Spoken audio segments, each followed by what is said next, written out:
এই কথাটা যখন আমার মনে আসে, বুকটা কেমন জানি শূন্য হয়ে যায়। টাকা, হ্যাঁ, এই একটা জিনিসের পেছনেই ছুটছে সবাই। যার পকেটে টাকা আছে, সমাজ তাকে মাথায় তুলে নাচ্ছে। আর যারা দিন আনে দিন খায়, দুবেলা দুমুঠো ভাত জোগাড় করতে যেতে জীবন শেষ, তাদের দিকে কেউ ফিরেও তাকায় না, যেন তাদের কোনো অস্তিত্বই নেই। এই কি আমাদের সমাজ, যেখানে মানুষের মূল্য টাকার দাড়িপাল্লায় মাপা হয়? সেখানে মানবিকতা আর ভালোবাসার স্থান কোথায়? বড় কষ্ট হয় যখন দেখি একটা মানুষ শুধুমাত্র টাকার অভাবে অবহেলিত হচ্ছে, আর একজন বিত্তশালী শুধু টাকার জোরেই সবার প্রিয় হয়ে উঠছে। এই দৃশ্যগুলো যেমন নির্মম, তেমন হতাশাজনক। কথাগুলো শেষ করে একটি দীর্ঘশ্বাস ছাড়ে নীল। রাতের আকাশের উজ্জ্বল চাঁদ সারা শহরকে আলোকিত করে রেখেছে। নীল দাঁড়িয়ে আছে তার রুমের বারান্দায়, চারিদিকে এক গাঢ় নীরবতা। তখনই নীল তার কাঁধে কারো হাতের স্পর্শ পেয়ে পেছনে তাকায়। দাঁড়িয়ে আছে নীলের বাবা। কিরে, কি ভাবছিস? না বাবা, তেমন কিছু না। এই সমাজে আসলেই গরিবের কোনো মূল্য নেই। যাদের টাকা বেশি তাদের মর্যাদাও বেশি। অর্থ দিয়ে মর্যাদা নির্ধারণ করা, এটা কি উচিত হচ্ছে? এটা উচিত হচ্ছে না ঠিক, কিন্তু কি করার আছে, আমাদের সমাজের মানুষগুলোর মানসিকতা এরকম। আচ্ছা, এখন খেতে চলো, অনেক রাত হয়েছে। হ্যাঁ বাবা, চলো। নীল তার বাবার সাথে নিচে চলে যায়। তারপর ডাইনিং রুমে গিয়ে চেয়ার টেনে বসে। আজকের মেনু কি মা? নীলের কথায় তার মা কিছুই বলে না। কি ব্যাপার মা, তুমি কথা বলছো না কেন? আর এভাবে মুখ গুমরা করে বসে আছো কেন? এবারও নীলের মা কিছুই বলে না। তখন পাশ থেকে নীলের বোন রিমি বলে, আরে ভাইয়া, তুমি বুঝতে পারছো না মা কেন তোমার সাথে কথা বলছে না? ও, বুঝতে পেরেছি মা। এখন ওই বিষয় নিয়ে পড়ে আসো? হ্যাঁ, সেটাই। আচ্ছা মা, আমি তো বললাম সময় হলে আমি নিশ্চয়ই বিয়ে করব। এখনো তো সেই সময় হয়নি, তাছাড়া বিয়ে করার জন্য। সময় হয়নি মানে? পড়াশোনা শেষ করেছিস, নিজের কোম্পানি দিয়েছিস, এত বড় বিজনেসম্যান হয়েছিস, আর কি লাগে বল? তোমার কথা ঠিক আছে মা, কিন্তু আমি তো আমার পছন্দ মতো মেয়ে পাইনি, তাহলে বিয়ে কিভাবে? মেয়ের কি অভাব আছে যে তুই মেয়ে পাচ্ছিস না?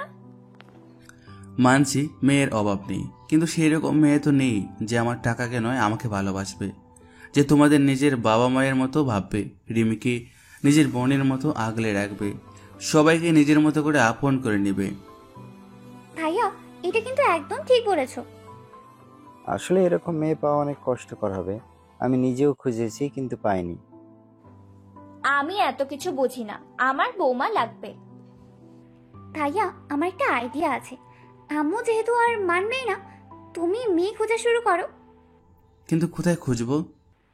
তুমি তোমার আসল পরিচয় গোপন করে অন্য কোনো শহরে চলে যাও। সেখানে গিয়ে নর্মাল মানুষ হয়ে মেয়ে খুঁজো। কারণ আমাদের শহরের সব মেয়েদের কি আমার চেনা আছে, ওইরকম কেউই নেই। না, আমি আমার ছেলেকে কোথাও যেতে দেব না। আরে, তুমি তো আচ্ছা ঝামেলায় ফেলতেছ আমাদের। তোমার বৌমা লাগবে আর তুমি নীলকেও যেতে দেবে না, তাহলে বউ কি আকাশ থেকে আসবে? হ্যাঁ মা, রিমি ঠিক কথাই বলেছে, তুমি আর দ্বিমত করো না। নীলের অফিসের কি হবে? অফিসে কয়েকদিন আমি সামলে নেব। কিন্তু আর কোনো কিন্তু নয়। নীল কালকে অফিসের সব ঠিক করে পরশু দিন যাবে। আর নীল, তুই ঠিক কর কোথায় যাবি। ঠিক আছে বাবা। তাহলে আমার একমাত্র ভাবিকে খোঁজার মিশন শুরু। আর ভাইয়া, আমার কিন্তু একদম কিউট একটা ভাবি লাগবে। রিমির কথায় সবাই হেসে ওঠে। তারপর খাবার টেবিলে কেউ আর কিছু বলে না। খাবার শেষ করে যে যার রুমে চলে যায়। নীল বিছানায় শুয়ে নিজে নিজেই বলে, এই তথাকথিত সমাজের চোখে আমি একজন সফল ব্যবসায়ী। আমার পকেটে টাকা আছে, তাই আমার সম্মান। কিন্তু আসল সম্মান কি তাতেই আসে? যে মানুষটা কেবল আমার প্রাচুর্যকে ভালোবাসবে, সে তো আমাকে ভালোবাসবে না। সে ভালোবাসবে আমার ক্ষমতাকে, আমার টাকাকে। আমি এমন একজন মানুষকে চাই যে আমার এই বৃদ্ধ বৈভবকে নয়, আমাকে ভালোবাসবে। একজন সাধারণ নীলকে ভালোবাসবে। এমন কি কেউ সত্যি আছে, নাকি আমার এই স্বপ্নটা অন্য হাজারো স্বপ্নের মতো অধরাই থেকে যাবে? আমার জীবনে কি এমন একজন আসবে যে আমার এই মুখোশের আড়ালে লুকিয়ে থাকা মানুষটাকে চিনতে পারবে? গভীর চিন্তায় নীল কখন যে ঘুমিয়ে পড়ে সে নিজেও জানে না। পরের দিন সকালটা ছিল ব্যস্ততায় ভরা। নীল অফিসে গিয়ে তার বাবার সাথে আসন্ন অনুপস্থিতি এবং অফিসের যাবতীয় দায়িত্ব বুঝিয়ে দেয়। তার অনুপস্থিতিতে কিভাবে সবকিছু সুষ্ঠুভাবে চলবে সে বিষয়ে বিস্তারিত আলোচনা করে। নীলের বাবা বিচক্ষণতার সাথে সব বুঝে নেন এবং ছেলেকে আশ্বস্ত করেন। অফিসের কর্মচারীরা তাদের বসের এমন হঠাৎ ছুটিতে বেশ অবাক হয় বটে, কিন্তু কেউ কোনো প্রশ্ন করার সাহস পায় না। নীলের বাবা তাদের জানান নীল ব্যক্তিগত কাজে কিছুদিন বাইরে থাকবে। সেই দিন রাতে খাবার টেবিলে সবার চোখে মুখে এক অদ্ভুত নীরবতা। নীলের মা কিছুটা চিন্তিত আর বাবা বেশ গম্ভীর। কি রে নীল, কোথায় যাবি ঠিক করলি? কোনো বিশেষ পরিকল্পনা আছে নাকি? হ্যাঁ বাবা, ভেবেছি সিলেটে যাব। সেখানকার পরিবেশটা বেশ শান্ত আর শহরের কোলাহল থেকে দূরে। আমার মনে হয় এমন একটা জায়গায় আমার জন্য উপযুক্ত হবে। সেখানে আমাকে কেউ চিনবে না, আমার অতীত বা পরিচয় কোনো কিছুই প্রভাব ফেলবে না। সাবধানে থাকিস বাবা, অচেনা জায়গায় যাচ্ছিস, নিজে খেয়াল রাখবি। আর যে কোনো সমস্যা হলেই তোর বাবাকে ফোন করবি। আমরা তোকে নিয়ে অনেক চিন্তায় করব। ঠিক আছে মা, চিন্তা করো না, আমি সাবধানে থাকবো।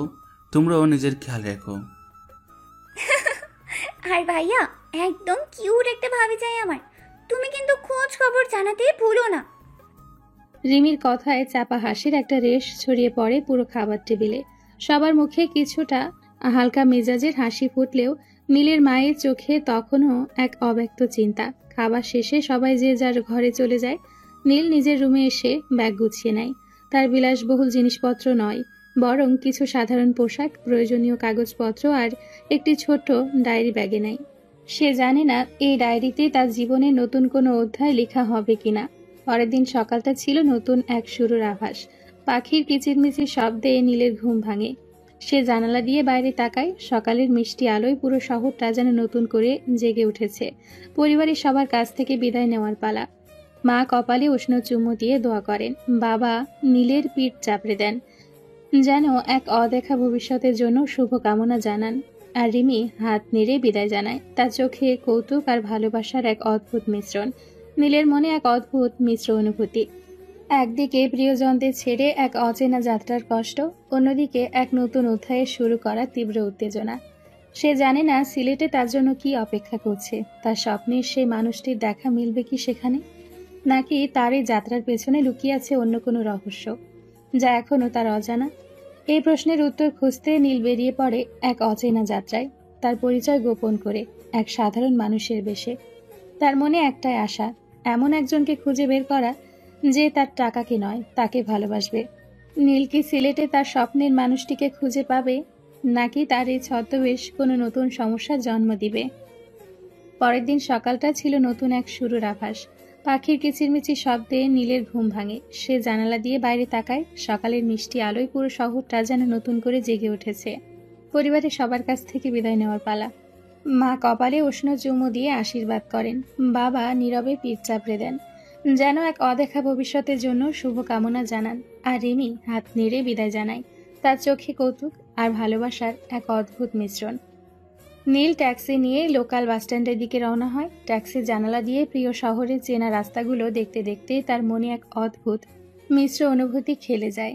একদিকে প্রিয়জনদের ছেড়ে এক অচেনা যাত্রার কষ্ট, অন্যদিকে এক নতুন অধ্যায়ের শুরু করা তীব্র উত্তেজনা।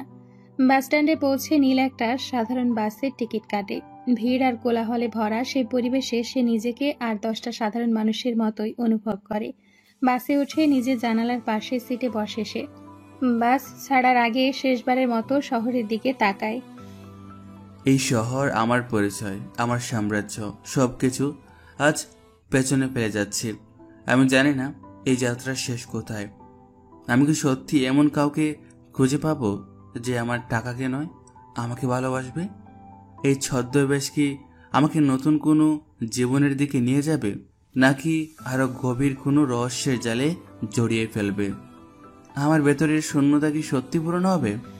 জানি না কি অপেক্ষা করছে আমার জন্য, তবে আমি প্রস্তুত এই নতুন চ্যালেঞ্জের মুখোমুখি হতে। বাস চলতে শুরু করে। শহরের পরিচিত রাস্তাঘাট ছেড়ে এটি দ্রুত গতিতে এগিয়ে চলে অচেনা এক গন্তব্যের দিকে। টানা প্রায় 6 ঘন্টা পর বাস এসে পৌঁছায়। আরে দর্শক, আপনাদের তো বলতেই মনে নেই, যে নীল কোথায় যাচ্ছে। নীল এসেছে সিলেটের হবিগঞ্জে, পাহাড় আর হাওরের এক সবুজে ঘেরা নিস্তব্ধ জনপদ। বাস থেকে নেমে নীল চারিদিকে তাকায়। সন্ধ্যার আবছা আলোয় হবিগঞ্জ শহরটা যেন এক অন্যরকম রূপ নিয়েছে। চারপাশে অপরিচিত মুখ, ভিন্ন এক ভাষার টান। তার মনে হলো সে যেন সত্যিই এক নতুন পৃথিবীতে পা রেখেছে। হবিগঞ্জ, তাহলে এখানে আমার নতুন জীবন শুরু। এই শান্ত পরিবেশে কি লুকিয়ে আছে সেই মানুষটি যাকে আমি এত খুঁজে চলেছি, নাকি আমার এই যাত্রা কেবল এক অদেখা পথের শুরু? বাসস্ট্যান্ডে কিছুক্ষণ দাঁড়িয়ে চারপাশের পরিবেশটা বোঝার চেষ্টা করে নীল। তার মনে পড়ল এখানে আসার আগে সে অনলাইনে কিছু মেস বা ছোট অ্যাপার্টমেন্টের খোঁজ করেছিল। একটা অটোরিকশা ডেকে সে সেদিকে রওনা দেয়। অটোরিকশা চলতে থাকে শহরের সরু রাস্তা ধরে। রাস্তার দুপাশে ছোট ছোট দোকানপাট, কিছু পুরানো দালান আর ব্যস্ত মানুষের আনাগোনা। রাতের হবিগঞ্জ দিনের বেলা চেয়ে কিছুটা শান্ত মনে হলেও জীবনের ছোঁয়া এখানেও স্পষ্ট। নীল যে মেসটাতে থাকার জন্য ঠিক করেছিল সেটা শহরের একটু ভেতরের দিকে, তুলনামূলক শান্ত এলাকায়। মেসটা দেখতে সাদামাটা কিন্তু পরিপাটি। মেসের ম্যানেজার একজন বয়স্ক ভদ্রলোক, নাম করিম সাহেব। তিনি নীলকে স্বাগত জানায়। আসুন বাবা, আপনার জন্যই অপেক্ষা করছিলাম। সব ঠিক আছে তো? হ্যাঁ চাচা, সব ঠিক আছে, ধন্যবাদ। নীল তার রুমে গিয়ে ব্যাগ রাখে। রুমটা ছোট হলেও বেশ গোছানো। একটা সিঙ্গেল খাট, একটা টেবিল আর একটা ছোট আলমারি। কোনো বাহুল্য নেই, যা নীলের বর্তমান পরিচয়ের সঙ্গে পুরোপুরি মানানসই। সে নিজেকে একজন ফ্রিল্যান্সার হিসেবে পরিচয় দিবে, যে ইন্টারনেটের মাধ্যমে কাজ করে। এতে তার দীর্ঘ সময় রুমে থাকা বা বাইরে যাওয়া নিয়ে কেউ প্রশ্ন করবে না। ফ্রেশ হয়ে নীল নিচে নামে রাতের খাবার খাওয়ার জন্য। মেসের ডাইনিংয়ে কয়েকজন ছেলে বসে গল্প করছিল। তাদের অধিকাংশই ছাত্র বা ছোটখাটো চাকুরিজীবী। নীল নিঃশব্দে নিজের খাবার নিয়ে এক কোণে বসে পড়ে। সে মনোযোগ দিয়ে খাবার খাচ্ছিল এবং চারপাশে চোখ বুলিয়ে পরিবেশটা বোঝার চেষ্টা করছিল। কোনো মেয়েকে সে দেখল না। মেসের পুরুষদের জন্য নির্দিষ্ট ডাইনিং রুম এটি। খাওয়া শেষ করে নীল যখন রুমে ফিরছিল তখন তার চোখ পড়ল মেসের করিডোরে একটি বন্ধ দরজা। দরজার সামনে একটি ছোট ফুলের টব রাখা। নীল ভাবল হয়তো এটা মেসের অন্য কোনো বাসিন্দার রুম। সে আর কিছু না ভেবে নিজের রুমে চলে আসে। নীল রুমে এসে বিছানায় হেলান দেয়। দিনের ক্লান্তি থাকা সত্ত্বেও তার চোখে ঘুম নেই। নতুন শহর, নতুন পরিবেশ, সবকিছু মিলে তার মনে এক অদ্ভুত উত্তেজনা। সে জানে না এই নতুন পরিবেশে তার জন্য কি অপেক্ষা করছে। তার স্বপ্নে সে মানুষটির দেখা মিলবে কি এখানে, নাকি তার এই যাত্রা কেবলই এক অদেখা পথের শুরু। নতুন একটা দিন, নতুন একটা শহর। দেখি এই হবিগঞ্জ আমার জন্য কি চমক নিয়ে অপেক্ষা করছে। নীল ফ্রেশ হয়ে নিচে নামে। মেসের ডাইনিং রুম তখনও পুরোপুরি ফাঁকা হয়নি। দু একজন ছাত্র তাড়াহুড়ো করে খাচ্ছিল। নীল নিজের জন্য চা আর রুটি নিয়ে এক কোণে বসে পড়ে। খেতে খেতে সে পকেট থেকে তার ছোট ল্যাপটপটা বের করে। যেহেতু সে ফ্রিল্যান্সার হিসেবে পরিচয় দিয়েছে, তাই কাজের একটা ভান করা প্রয়োজন। সে কিছু ফাইল ঘাঁটতে থাকে, যেন গভীর মনোযোগে কাজ করছে। কিছুক্ষণ পর নীল খাওয়া শেষ করে। মেসের ডাইনিং থেকে বেরিয়ে সে হাঁটা শুরু করে। তার উদ্দেশ্য এই নতুন শহরটাকে একটু ঘুরে দেখা এবং যদি সম্ভব হয় এমন কাউকে খুঁজে বের করা যার সাথে তার মন মিলে যায়। মেসের কাছাকাছি একটা ছোট বাজার, তারপর কিছু পুরনো দোকানপাট। নীল হেঁটে হেঁটে শহরের ভেতরে প্রবেশ করে। এই শহরটা কেমন যেন ধীরগতির। ঢাকার মধ্যে এত কোলাহল নেই, তাড়াহুড়ো নেই। মানুষগুলো মনে হচ্ছে বেশ সহজ সরল। এটাই তো আমি চেয়েছিলাম। নীল হাঁটতে হাঁটতে শহরের বিভিন্ন অলিগলি ঘুরে দেখতে থাকে। সে চায়ের দোকানে বসে চা খায়, ছোট ছোট বইয়ের দোকানে ঢু মারে, এমনকি একটা পার্কের বেঞ্চে বসে কিছু সময় কাটিয়ে দেয়। তার চোখ সতর্কভাবে চারপাশে ঘোরে। সে মানুষগুলোকে পর্যবেক্ষণ করে, তাদের হাসিমাখা মুখের দিকে তাকায়, কিন্তু তার মনের মতো কাউকে সে খুঁজে পায় না। কোথাও সেই সরলতা, সেই গভীরতা দেখতে পায় না যা সে মনে মনে এঁকে রেখেছিল। দিনটা যেন বৃথায় কাটছে। সূর্য পশ্চিম আকাশে হেলে পড়ছে আর নীলের মনে কিছুটা হতাশা এসে বাসা বাঁধছে। তাহলে কি আমার এই যাত্রাও বিতে যাবে? এত দূর এসেও কি সে মানুষটিকে খুঁজে পাবো না? নাকি এই শহরে লুকিয়ে আছে এমন কেউ যাকে আমি এখনো খুঁজে পাইনি? হাঁটতে হাঁটতে নীল শহরের এক প্রাচীন মন্দিরের কাছে আসে। মন্দিরের চত্বরে কিছু মানুষ গল্প করছে, কিছু শিশু খেলছে। মন্দিরের ভেতরে ধূপের গন্ধ আর শঙ্খের ধ্বনি একটা পবিত্র পরিবেশ তৈরি করেছে। নীল মন্দিরের ভেতরে ঢোকে, কিছুক্ষণ চোখ বন্ধ করে দাঁড়িয়ে থাকে। তার মনটা কিছুটা শান্ত হয়। সে ভাবে হয়তো ঈশ্বরই তাকে পথ দেখাবেন। যখন সে মন্দির থেকে বের হচ্ছিল, তখন তার চোখ যায় মন্দিরের পাশের একটি ছোট্ট বাড়ির দিকে। বাড়িটা পুরনো হলেও বেশ পরিপাটি। জানালা দিয়ে ভেতরে আলো জ্বলছে, কিন্তু কোনো মানুষের আনাগোনা দেখা যায় না। নীল কিছুক্ষণ দাঁড়িয়ে থাকে, তারপর এক দীর্ঘশ্বাস ফেলে মেসের দিকে ফিরে হাঁটা শুরু করে। দিনের শেষে তার মনটা কিছুটা ভারাক্রান্ত, কারণ তার উদ্দেশ্য সফল হয়নি। হয়তো প্রথম দিনই এত কিছু আশা করা ঠিক নয়। কাল হয়তো নতুন কোনো সুযোগ আসবে, আমাকে ধৈর্য ধরতে হবে। দিন শেষে নীলের মনটা কিছুটা ভারাক্রান্ত ছিল। সারাদিন ঘুরেও তার কাঙ্ক্ষিত মানুষটির দেখা মেলেনি। সূর্য অস্ত গেছে অনেকক্ষণ, শহরের নিয়ন আলো জ্বলতে শুরু করেছে। নীল ক্লান্ত পায়ে মেসের দিকে ফিরে আসে। মেসে ফিরে নীল সরাসরি নিজের রুমে না গিয়ে ডাইনিংয়ে যায়। রাতের খাবারের সময় হয়ে গেছে। সে দেখলো কয়েকজন মেস মেম্বার ইতিমধ্যেই খেতে বসে গেছে। নীল নিঃশব্দে নিজের জন্য খাবার নেয় এবং গতকালের মতোই এক কোণে বসে পড়ে। খেতে খেতে সে চারপাশে চোখ বোলায়, তবে কোনো বিশেষ মুখের খোঁজ করে না। আজকের দিনে সে বুঝেছে, যাকে সে খুঁজছে তাকে হয়তো সহজে পাওয়া যাবে না। হয়তো প্রথম দিনই এমন কিছু আশা করাটা বোকামি। একটা নতুন শহরে কেবল একদিনে কিছু পাওয়া যায়? আমাকে ধৈর্য ধরতে হবে। ভাগ্য যদি চায় তবে নিশ্চয়ই দেখা হবে। খাওয়া শেষ করে নীল নিজের রুমে ফেরে হাত মুখ ধুয়ে সে বিছানায় বসে। দিনের ক্লান্তি আর নতুন শহরের অভিজ্ঞতা সব মিলিয়ে তার মনটা কেমন যেন অস্থির। সে পকেট থেকে মোবাইলটা বের করে। বাবা মায়ের সাথে কথা বলার প্রয়োজন। হ্যালো মা, তোমরা কেমন আছো? কি রে নীল, অবশেষে তোর মনে পড়লো আমাদের কথা? কোথায় আছিস? কেমন আছিস? আমি ভালো আছি মা। এই তো হবিগঞ্জে পৌঁছেছি, মেসও পেয়েছি, রুমটাও বেশ ভালো। তোমাদের চিন্তা করতে হবে না। তখনই নীলের মায়ের কাছ থেকে তার বাবা ফোনটা নিয়ে নেয়। কি রে নীল, সব ঠিকঠাক আছে তো? কোনো সমস্যা হচ্ছে না তো? না বাবা, কোনো সমস্যা নেই, সব ঠিক আছে। শহরটা বেশ শান্ত আর মানুষগুলোও ভালো মনে হচ্ছে। আর কোনো খোঁজ খবর পেলি? মায়ের এই প্রশ্নে নীল কিছুটা থমকে যায়। তার মনে পড়ে সারাদিনের ব্যর্থতার কথা। না মা, এখনো তেমন কিছু না, মাত্র তো প্রথম দিন। আস্তে আস্তে দেখা যাক কি হয়। চিন্তা করিস না নীল, তোর মায়ের কথায় কান দিস না। নিজের মতো করে সময় নে, জোর করে কিছু হয় না। ঠিক আছে বাবা, তোমরা নিজেদের খেয়াল রেখো। রিমির সাথে কথা হয়েছে?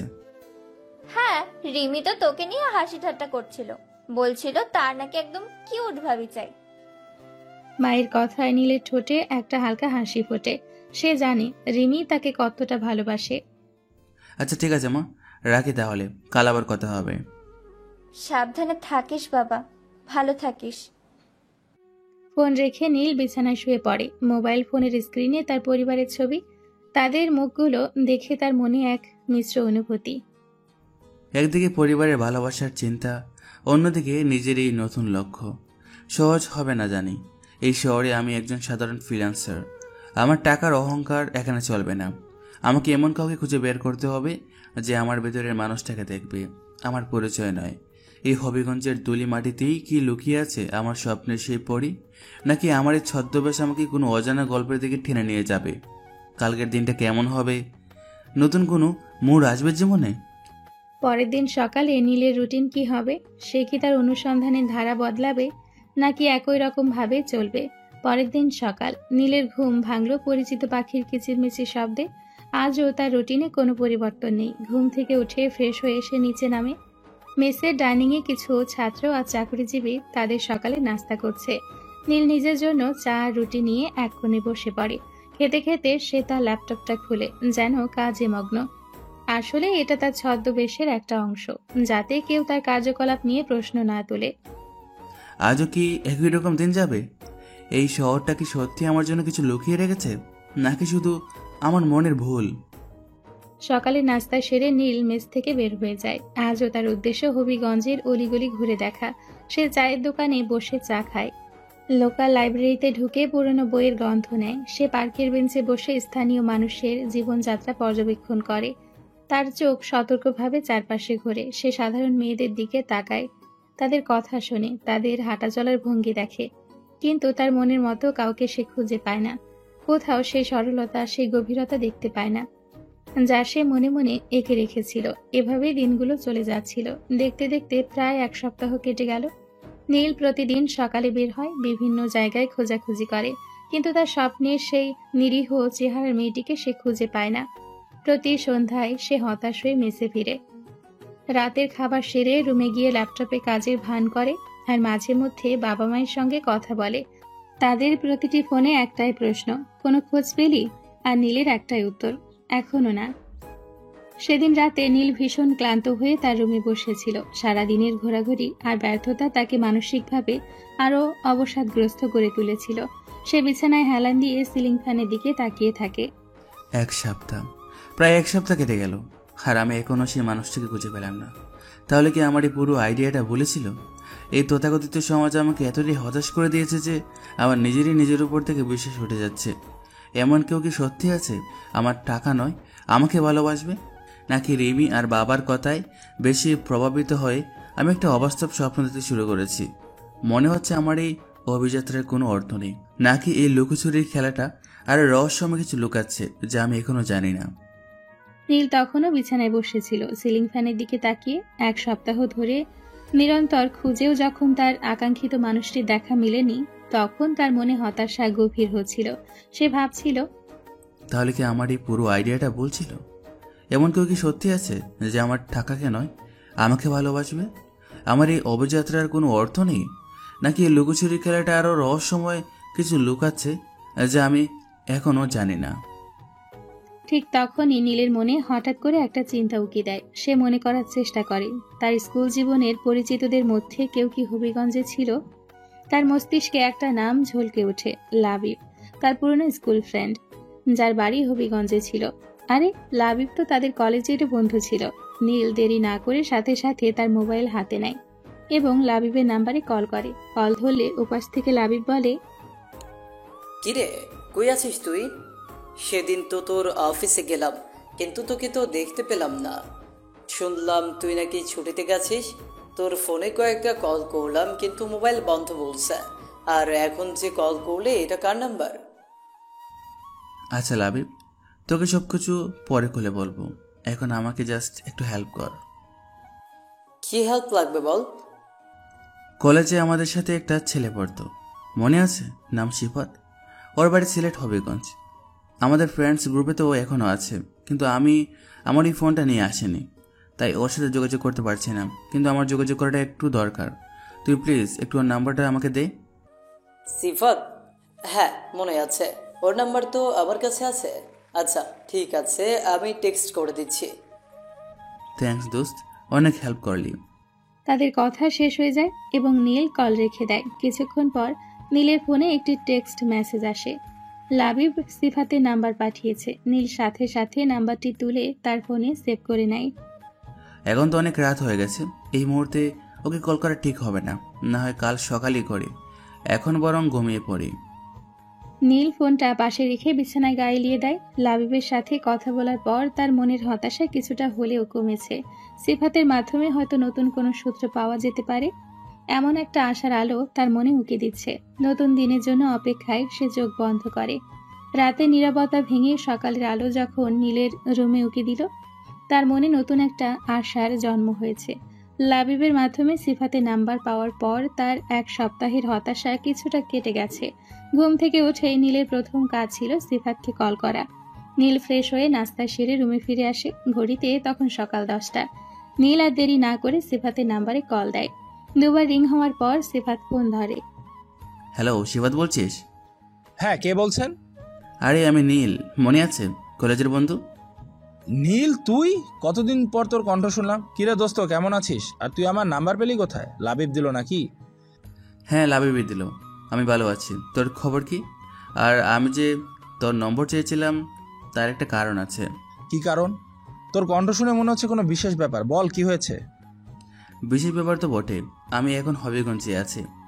কি বলছিস? তুই হবিগঞ্জ? আর আমাকে বলিসনি? কবে এলি? কোথায় আছিস? আস্তে আস্তে অনেক প্রশ্ন একেবারে করছিস। আমি প্রায় 1 সপ্তাহ হলে এসেছি, আর এসেছি একটা বিশেষ কারণে। ফোনে সব কথা বলা যাবে না। তুই কি এখন ফ্রি আছিস? আমরা কি কোথাও দেখা করতে পারি? আরে অবশ্যই, আমি তোকে অনেকদিন ধরে দেখিনি। বল কোথায় আসবি? আমি এখন আমার দোকানে আছি। তোর দোকান? কিসের দোকান? আমার একটা কম্পিউটার অ্যাক্সেসরিজের দোকান আছে শহরের নিউ মার্কেট এলাকায়। তুই ওখানে চলে, আমি ঠিকানাটা মেসেজ করে দিচ্ছি। ঠিক আছে, আমি আসছি তাহলে, আধা ঘন্টার মধ্যে পৌঁছে যাব। নীল কল রেখে দেয়। সিফাতের সাথে দেখা হওয়ার সম্ভাবনায় নীলের মনে কিছুটা স্বস্তি আসে। সে দ্রুত তৈরি হয়ে মেস থেকে বের হয়ে যায়। একটা রিক্সা নিয়ে সে নিউ মার্কেটের দিকে রওনা দেয়। রিক্সার চাকা যত ঘুরতে থাকে নীলের বুকের ভেতরটা কেমন যেন ছটফট করতে থাকে। হয়তো সিফাতের মাধ্যমে সে কোনো নতুন সূত্র খুঁজে পাবে। প্রায় 25 মিনিট পর নীল নিউ মার্কেটে পৌঁছে যায়। সিফাতের পাঠানো ঠিকানা অনুযায়ী সে দোকানটা খুঁজে বের করে। দোকানের সামনে ছোট্ট একটি সাইনবোর্ড, তাতে লেখা সিফাত কম্পিউটার্স। নীল দোকানের ভেতর ঢুকে সিফাত দোকানের কাউন্টারে বসেছিল। নীলকে দেখে উঠে দাঁড়ায়। নীল, আয় দোস্ত আয়। দু বন্ধু দীর্ঘদিনের পর দেখা হওয়ায় একে অপরকে জড়িয়ে ধরে। তাদের চোখে মুখে পুরনো দিনের স্মৃতির ঝলকানি। নীল চোখ ঘুরিয়ে দোকানের ভেতর তাকায়। দোকানটি বেশ বড়, আধুনিক সরঞ্জাম দিয়ে সাজানো। মনিটর, ল্যাপটপ, প্রিন্টার সবকিছুই পরিপাটি করে সাজানো। আরে তুই তো বলছিস দোকান, এটা তো দেখছি শোরুম, বিশাল ব্যাপার। আরে এটা আমার বাবার দোকান। আর কি, আমি বসি মাঝে মাঝে, এমনিতে তো একটা কোম্পানিতে জব করছি। সিফাতের কথা শুনে নীল মনে মনে বলে, শিবা তো তাহলে আমার মতোই নিজের পরিচয়টা পুরোপুরি বলছে না। তার বাবা এত বড় শোরুমের মালিক, আর সে বলছে মাঝে মাঝে বসে। তারা দোকানের এক কোণে রাখা দুটো চেয়ারে বসে পড়ে। তুই কেমন আছিস? আর এত বড় শোরুম, তাহলে তোর বাবাও বিজনেসম্যান? আমি ভালো আছি, হ্যাঁ নিজের একটা কিছু শুরু করেছি। মন্দ চলছে না, বাবাও বিজনেসম্যানই বলা যায়। তা বল, তুই হঠাৎ হবিগঞ্জে কেন? তোর মতো বড় বিজনেসম্যানের তো এখানে আসার কথা নয়। আরে বাবা, আমি এখন ছুটি কাটাতে এসেছি। আর তাছাড়া এখানে আমি তোর মতো একজন সাধারণ মানুষ, কোনো বিজনেসম্যান নই। তবে একটা বিশেষ উদ্দেশ্য আছে, যা তোকে পরে বলবো। নীল সিফাতকে তার হবিগঞ্জে আসার আসল উদ্দেশ্যটা আড়াল করে। সে শুধু বলে যে সে সাধারণ জীবন উপভোগ করতে এবং শহরটা ঘুরে দেখতে এসছে। তার ভেতরের আসল উদ্দেশ্য তখনও গোপন থাকে। সে জানে এই সিফাতই হয়তো তার জন্য নতুন কোনো দরজা খুলে দিতে পারে। নীল অবাক হয়ে সিফাতের শোরুম দেখছিল, আর সিফাত হেসে তার বাবার দোকানের কথা বলছিল। তাদের পুরনো বন্ধুত্বের উষ্ণতা যেন মুহূর্তে সব জড়তা কাটিয়ে দিয়েছিল। তারা দোকানের এক কোণে রাখা চেয়ারে বসে আরো কিছুক্ষণ গল্প করে। তুই তো দেখছি বেশ ভালোই গুছিয়েছিস রে জীবনটা। তা এখন আছিস কোথায়? এই তো আমার নিজের বাড়িতেই থাকি। আমার পরিবার আছে, বাবা মা, ছোট বোন। তা তুই এখন আছিস কোথায়? শুনি কোন হোটেলে উঠেছিস? না রে, হোটেলে উঠিনি, এই তো একটা মেসে উঠেছি। ভাবলাম কিছুদিন সাধারণ জীবনযাপন করি। কি বলছিস? আমি থাকতে তুই মেসে উঠেছিস? এটা কেমন কথা? তুই আজকে মেস ছেড়ে আমার বাসায় উঠবি। আমার বাড়িতে কি তোর জায়গা হবে না? আরে কি বলিস এগুলো? তোর বাসায় আর লোকজন আছে, এটা হয় না। আমি মেসেই ভালো আছি। লোকজন আছে তো কি হয়েছে, কেউ কিছু মনে করবে না। আমার পরিবার তোকে দেখলে খুশি হবে, বিশেষ করে মা। তুই যখন কলেজে আসতি তখন তো তোর রান্না খুব পছন্দ করতো। কিন্তু আর কোনো কিন্তু না, যা বলেছি তাই হবে। তোর মেসের ঠিকানা বল, চল এখনই তোর জিনিসপত্র নিয়ে আসি। এত বড় বিজনেসম্যান হয়ে মেসে থাকবি, এটা মানা যায় না। সিফাত নীলকে আর কোনো কথা বলার সুযোগ দেয় না। সে নিজেই দোকান থেকে উঠে দাঁড়ায়। নীল বুঝে যায় সিফাতের এই আন্তরিকতাকে ফিরিয়ে দেওয়া ঠিক হবে না। তার মুখে হালকা হাসি ফোটে। সিফাতের এই জোর করাটা তার ভালোই লাগে। তারা দুজন এই দোকান থেকে বেরিয়ে নীলের মেসের দিকে রওনা হয়। রাস্তায় যেতে যেতে নীল সিফাতকে জিজ্ঞেস করে, আচ্ছা সিফাত, তোদের এখানে তো অনেক সুন্দর সুন্দর জায়গা আছে, আমি তো কিছুই চিনি না, আমাকে একটু ঘোরাবি? আরে নীল, তুই আমাদের এলাকায় এসেছিস আর তোকে আমরা ঘুরাবো না, এটা কিভাবে হয়? তুই কোনো চিন্তা করিস না, তোকে পুরো এলাকা ঘুরিয়ে দেখাবো আমি। বিশেষ করে এখানকার হাওর, চা বাগান আর পাহাড়গুলো না দেখলে হবিগঞ্জ দেখে অসম্পূর্ণ থেকে যাবে। দারুণ হবে তাহলে। অনেক দিন হলো এমন প্রকৃতির কাছাকাছি থাকা হয়নি। একদম চিন্তা করিস না, তোর এই ছুটিতে একটা ভালো ট্যুর হবে। আর এখানে তো অনেক ভালো ভালো খাবারও পাওয়া যায়, সেগুলো স্বাদও পাবি। এভাবেই তাদের মধ্যে আরো কিছু কথা হয়। পুরনো বন্ধুদের দেখা হওয়ায় যেন তাদের কথা আর ফুরায় না। এর মধ্যেই তারা নীলের মেস থেকে জিনিসপত্র নিয়ে যায়। নীলের সাধারণ ব্যাগ দেখে সিফাত কিছুটা অবাক হয় বটে, কিন্তু কোনো প্রশ্ন করে না। মেসের ম্যানেজার করিম সাহেবকে নীল সব বুঝিয়ে বলে। মেসের ভাড়া যেহেতু অগ্রিম দেওয়া ছিল, তাই কোনো সমস্যা হয় না। এরপর তারা সিফাতের বাড়ির উদ্দেশ্যে রওনা দেয়, এক নতুন আতিথেয়তার দিকে। সিফাত আর নীল যখন সিফাতের বাড়ির কাছাকাছি পৌঁছায়, সন্ধে তখন গভীর হয়েছে। দূর থেকে আলো ঝলমলে বাড়িটা দেখা যাচ্ছিল। তাদের কথোপকথন চলতে থাকে, পুরনো দিনের স্মৃতিচারণ আর নতুন দিনের পরিকল্পনা। সিফাতের বাড়িতে পৌঁছেই নীলের প্রথম দেখা হয় সিফাতের বাবা মায়ের সাথে। দরজার সামনেই তারা দাঁড়িয়েছিলেন, মুখে একরাশ হাসি। আয় বাবা নীল, আয়। কতদিন পর দেখছি তোকে। সিফাতের কাছে তোর গল্প শুনেছি অনেক। কেমন আছিস বাবা? আয় ভেতরে আয়। আঙ্কেল, আন্টি, আমি ভালো আছি।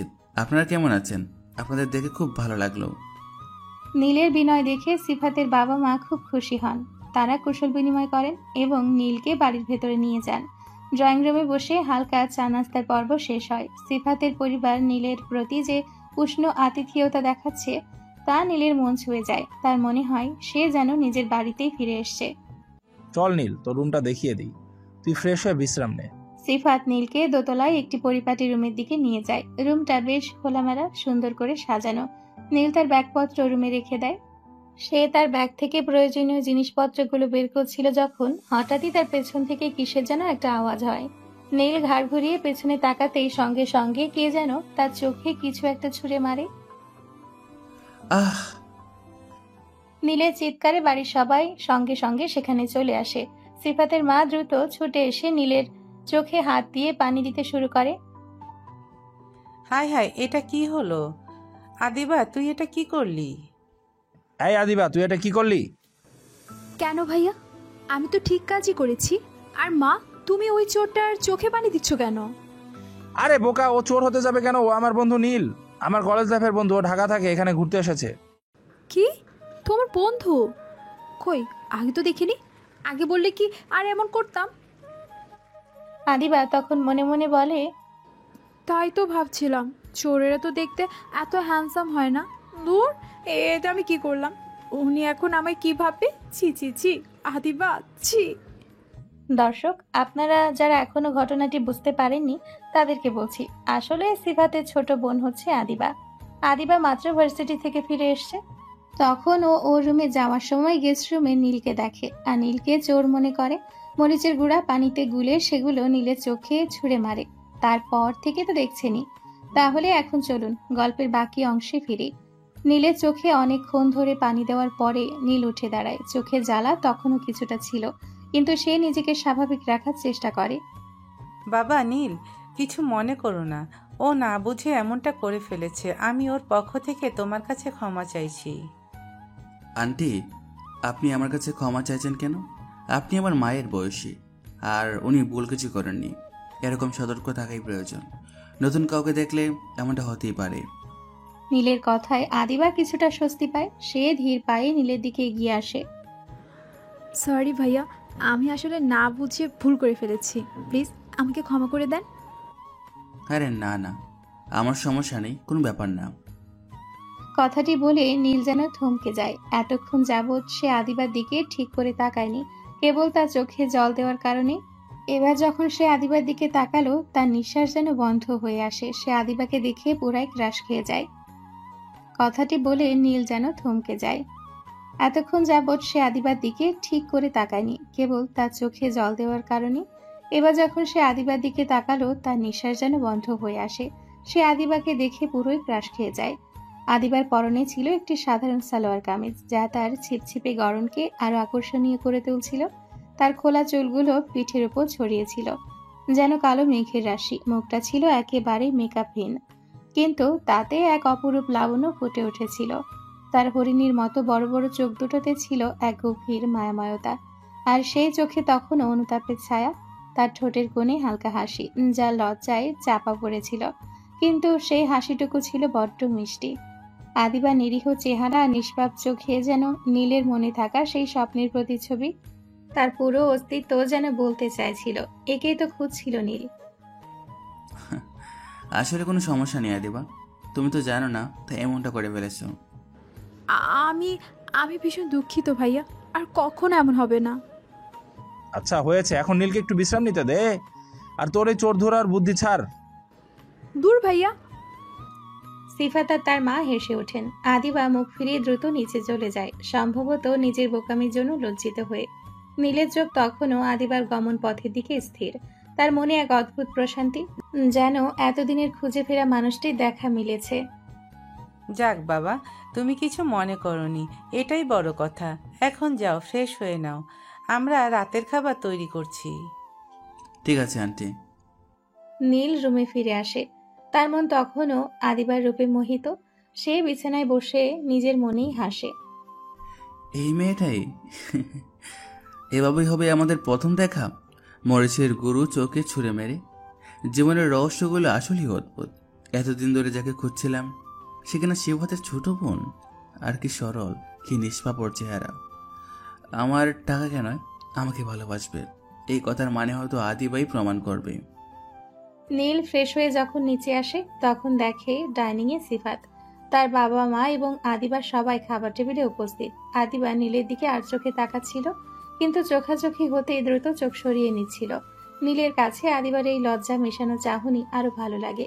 তাদের মধ্যে হালকা গল্পগুজব হয়। সিফাতের বাবা মা নীলের পড়াশোনা আর কাজের কথা জিজ্ঞাসা করেন। নীল তার ফ্রিল্যান্সিং পরিচয়ের আড়ালে স্বাভাবিকভাবেই উত্তর দেয়। আদিবা চুপচাপ খাচ্ছিল, তবে নীলের দিকে তার চোখ বারবার চলে যাচ্ছিল। নীলের মনে হলো এই মেয়েটার মধ্যেও কেমন যেন একটা নীরব রহস্য লুকিয়ে আছে।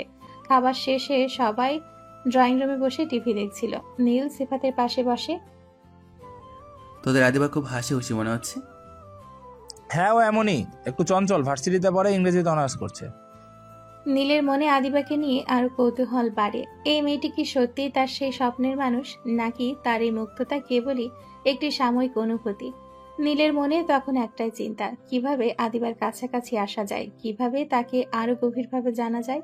এই নতুন সম্পর্ক কি নীলের জীবনের মোড় ঘুরিয়ে দিবে? রাতের খাবার শেষ করে ড্রয়িং রুমে বসে টিভি দেখতে দেখতে নীলের মন আদিবার দিকেই ঘুরপাক খাচ্ছিল। সিফাতের সাথে টুকটাক কথা বলছিল বটে, কিন্তু তার সমস্ত মনোযোগ ছিল আদিবার প্রতিটি ছোট ছোট নড়াচড়া আর হাসির দিকে।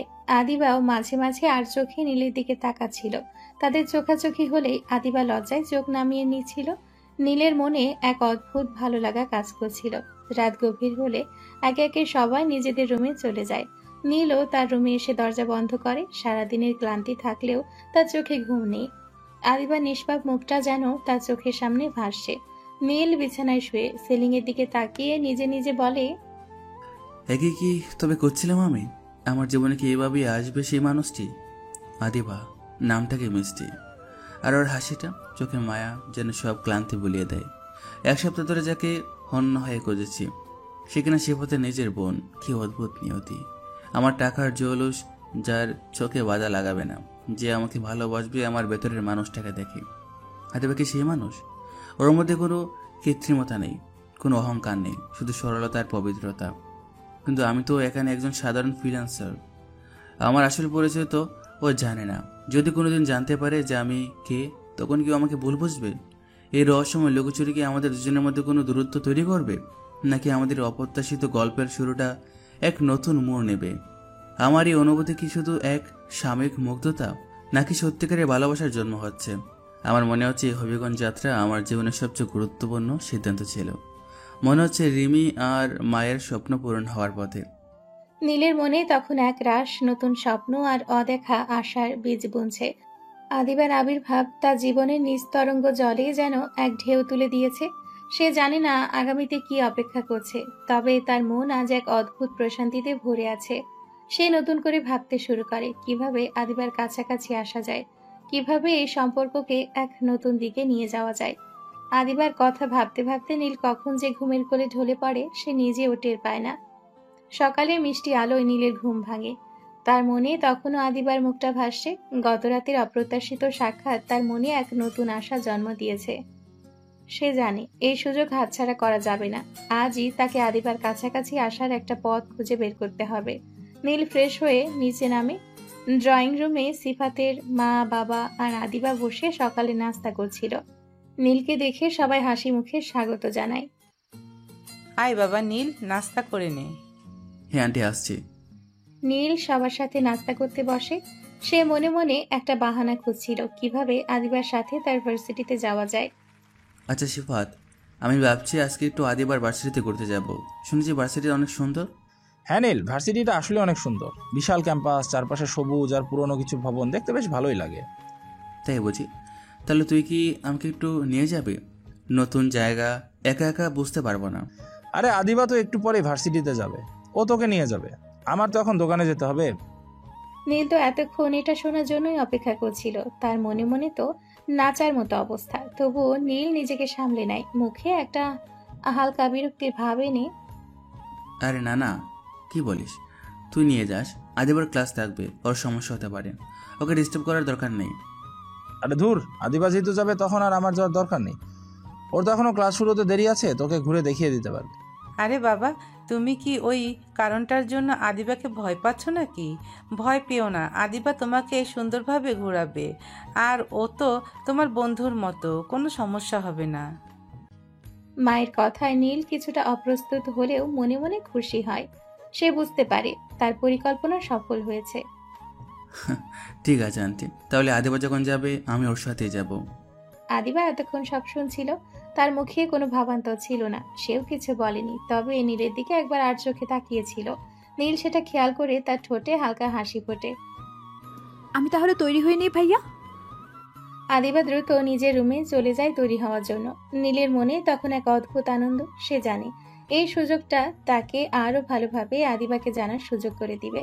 সিফাতের বাবা মাও নীলের এই কাজে কোনো আপত্তি করেন না। কিছুক্ষণের মধ্যেই আদিবা তৈরি হয়ে নিচে আসে। তার পরনে ছিল একটি সাধারণ জিন্স আর টপস, যা তাকে আরো আকর্ষণীয় দেখাচ্ছিল। নীলও প্রস্তুত ছিল। নীল মনে মনে বলে, এই তো শুরু হলো আমার নতুন অধ্যায়। এই যাত্রা শুধু একটি ভার্সিটির দিকে নয়, হয়তো আমার স্বপ্নের দিকেই। নীল আর আদিবা বাড়ি থেকে বের হয়ে যায়। তারা একটি রিক্সা নেয়। রিক্সা চলতে শুরু করে হবিগঞ্জের শান্ত রাস্তা ধরে। সকালের মিষ্টি রোদে আদিবার মুখটা আরো উজ্জ্বল দেখাচ্ছিল। নীলের মনে তখন একটাই চিন্তা, কিভাবে এই পথ চলাকে আরো দীর্ঘ করা যায়, কিভাবে আদিবার মনে তার জন্য একটা জায়গা তৈরি করা যায়। নীল আর আদিবা রিক্সা করে হবিগঞ্জ বিশ্ববিদ্যালয়ের ক্যাম্পাসের মূল ফটকে এসে নামে। সকালের রোদ তখনও ঝলমলে, আর ভার্সিটির বিশাল ক্যাম্পাস প্রাণবন্ত হয়ে উঠেছে শিক্ষার্থীদের আনাগোনায়। নীলমুগ্ধ চোখে চারপাশটা দেখতে থাকে। এখানকার পরিবেশটা সত্যিই শান্ত, সবুজ ঘাসে মোড়া খোলা জায়গা আর পুরনো স্থাপত্যের মিলনে এক অন্যরকম সৌন্দর্য। তারা যখন হেঁটে ভার্সিটির ভেতরে ঢুকছিল, তখনই কয়েকজন মেয়ে তাদের দিকে এগিয়ে আসে। নীল বুঝতে পারে এরা আদিবার বান্ধবী। কি রে আদিবা, দুলা ভাই নাকি? আমাদের না জানিয়ে নতুন সম্পর্ক করে ফেললি? আদিবা মুহূর্তে অপ্রস্তুত হয়ে যায়। তার গালে হালকা লালের আভা ফুটে ওঠে। নীলের দিকে সে একবার আর চোখে তাকায়। নীল তখন মুচকি হাসছে। আরে বাহ আদিবা, তোর তো পছন্দ আছে বেশ ভালো, দেখতে তো বেশ হ্যান্ডসাম। নাম কি রে দুলা ভাইয়ের? ভাইয়া, আপনি আদিবার মন জয় করলেন কিভাবে? আমাদের এই গম্ভীর আদিবা তো কারো দিকে ফিরেও তাকায় না। তোরা কি থামবি? কি সব বলছিস? উনি হচ্ছেন আমার ভাইয়ার বন্ধু, আমাদের ভার্সিটিতে ঘুরতে এসেছেন। তোদের মুখে কি কোনো লাগাম নেই? আহারে, ভাইয়ার বন্ধু বললেই কি আমরা বিশ্বাস করব? তোর মুখের রঙই তো সব বলে দিচ্ছে আদিবা। তাছাড়া ঘুরতে এসেছে তো কি, ঘুরতে এসে প্রেমও তো হতে পারে, তাই না আদিবা? দাদা ভাই, আপনি কিছু বলুন না, আদিবা তো আমাদের সব সত্যি কথা বলবে না। আরে না না, আদিবা ঠিকই বলছে, আমি ওর ভাইয়ের বন্ধু। নীল আমার নাম। প্রথমবার এই ভার্সিটিতে দেখতে এসেছি। আদিবা আমাকে ঘুরে দেখাতে এসেছে। ওহো, নীল ভাইয়া, বাহ, নামটাও বেশ সুন্দর তো। আচ্ছা ভাইয়া, আমাদের আদিবাকে কেমন লাগছে আপনার? আদিবা তখনও লজ্জায় মাটির দিকে তাকিয়ে। নীলের মনে হলো এই মুহূর্তটা বেশ উপভোগ্য। সে আদিবার বান্ধবীদের দুষ্টুমি পছন্দ করে।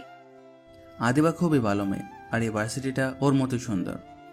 নীলের এই কথায় আদিবার বান্ধবীরা সবাই হেসে ওঠে। আদিবা আরো বেশি লজ্জা পায়। যা তোরা, আমার ক্লাস আছে, আর তোমরাও যাও, দেরি হয়ে যাচ্ছে। আরে যা, যাবই তো। তবে নীল ভাইয়ার সাথে তোর সম্পর্কটা কি, সেটা কিন্তু পরে বলতেই হবে। আদিবার বান্ধবীরা হাসতে হাসতে চলে যায়, কিন্তু তাদের চোখে ছিল আদিবা আর নীলের সম্পর্ক নিয়ে কৌতূহল। আদিবা তখনও কিছুটা অপ্রস্তুত হয়ে দাঁড়িয়েছিল। আদিবার বান্ধবীরা চলে যাওয়ার পর আদিবা তখনও কিছুটা অপ্রস্তুত হয়ে দাঁড়িয়েছিল। নীল তার দিকে তাকিয়ে মুচকি হাসে, যেন তাকে আশ্বস্ত করছে। চলো ভার্সিটিটা একটু করে দেখি। অনেক শুনেছি এখানকার সৌন্দর্য নিয়ে, আজ নিজ চোখে দেখব। হ্যাঁ চলেন। কোন দিক থেকে শুরু করবেন? এটা আমাদের নতুন একাডেমি ভবন। এটা পুরনো কলা ভবন, আর ওই যে দূরে দেখছেন, এটা আমাদের লাইব্রেরি। নীল আর আদিবা এরপর ক্যাম্পাস ঘুরে দেখতে শুরু করে। বিশাল খেলার মাঠ, নতুন একাডেমিক ভবন, পুরনো কলা ভবন। নীল সবকিছুই মনোযোগ দিয়ে দেখছিল। আদিবা তাকে বিভিন্ন ভবনের ইতিহাস, কোন ডিপার্টমেন্ট কোথায় আছে সেগুলো সম্পর্কে বলছিল। তাদের মধ্যে হালকা কথোপকথন চলতে থাকে। নীলের মনে হচ্ছিল এই মেয়েটার সাথে কথা বলাটা যেন খুব সহজ। তার সরলতা নীলের মন ছুঁয়ে যাচ্ছিল। তোমাদের ক্যাম্পাসটা সত্যি অনেক সুন্দর। ঢাকার ব্যস্ত জীবন থেকে এখানে এসে যেন নতুন একটা শান্তি পাচ্ছি। এমন নিরিবিলি পরিবেশে পড়াশোনা করার সুযোগ পাওয়াটা দারুণ ব্যাপার। হ্যাঁ, আমাদের এখানে পরিবেশটা বেশ শান্ত, পড়াশোনার জন্য ভালো। তবে মাঝে মাঝে একটু একঘেয়ে লাগে। একঘেয়ে লাগে কেন?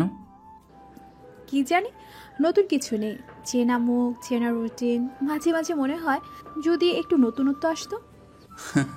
নতুনত্ব তো জীবন নিজেই নিয়ে আসে, কখনো ভালো রূপে, কখনো অন্য রূপে। আচ্ছা, আপনি তো ফ্রিল্যান্সিং করেন বললেন, কি ধরনের কাজ করেন? শুনতে বেশ মজার মনে হচ্ছে। আমি মূলত ওয়েব ডিজাইনার, কন্টেন্ট রাইটিংয়ের কাজ করি। বিভিন্ন দেশের ক্লায়েন্টের সাথে কাজ করতে হয়, তাই প্রতিদিনই কিছু না কিছু নতুন চ্যালেঞ্জ থাকে। বাহ, এটা তো বেশ ইন্টারেস্টিং। তার মানে আপনি কম্পিউটার আর লেখালেখি দুইটাই খুব ভালো পারেন। হ্যাঁ, বলা যায়। আর সাহিত্য নিয়ে তোমার পড়াশোনা কেমন চলছে? কঠিন লাগছে না? কঠিন তো বটেই, ইংরেজি সাহিত্য অনেক বিশাল একটা বিষয়। তবে পড়তে আমার ভালোই লাগে। আর আপনার মতো একজন ফ্রিল্যান্সারের সাথে দেখা হওয়াটা বেশ নতুন অভিজ্ঞতা। আমাদের এখানে তো এমন কেউ নেই।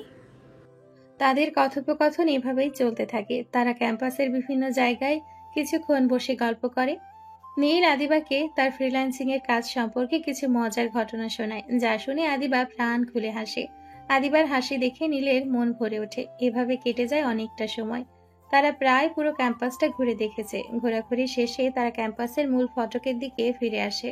তখন বিকেল হয়ে আসছে। সূর্যের কমলা আলোয় ক্যাম্পাসটা এক অদ্ভুত মায়াবী রূপ নিয়েছে।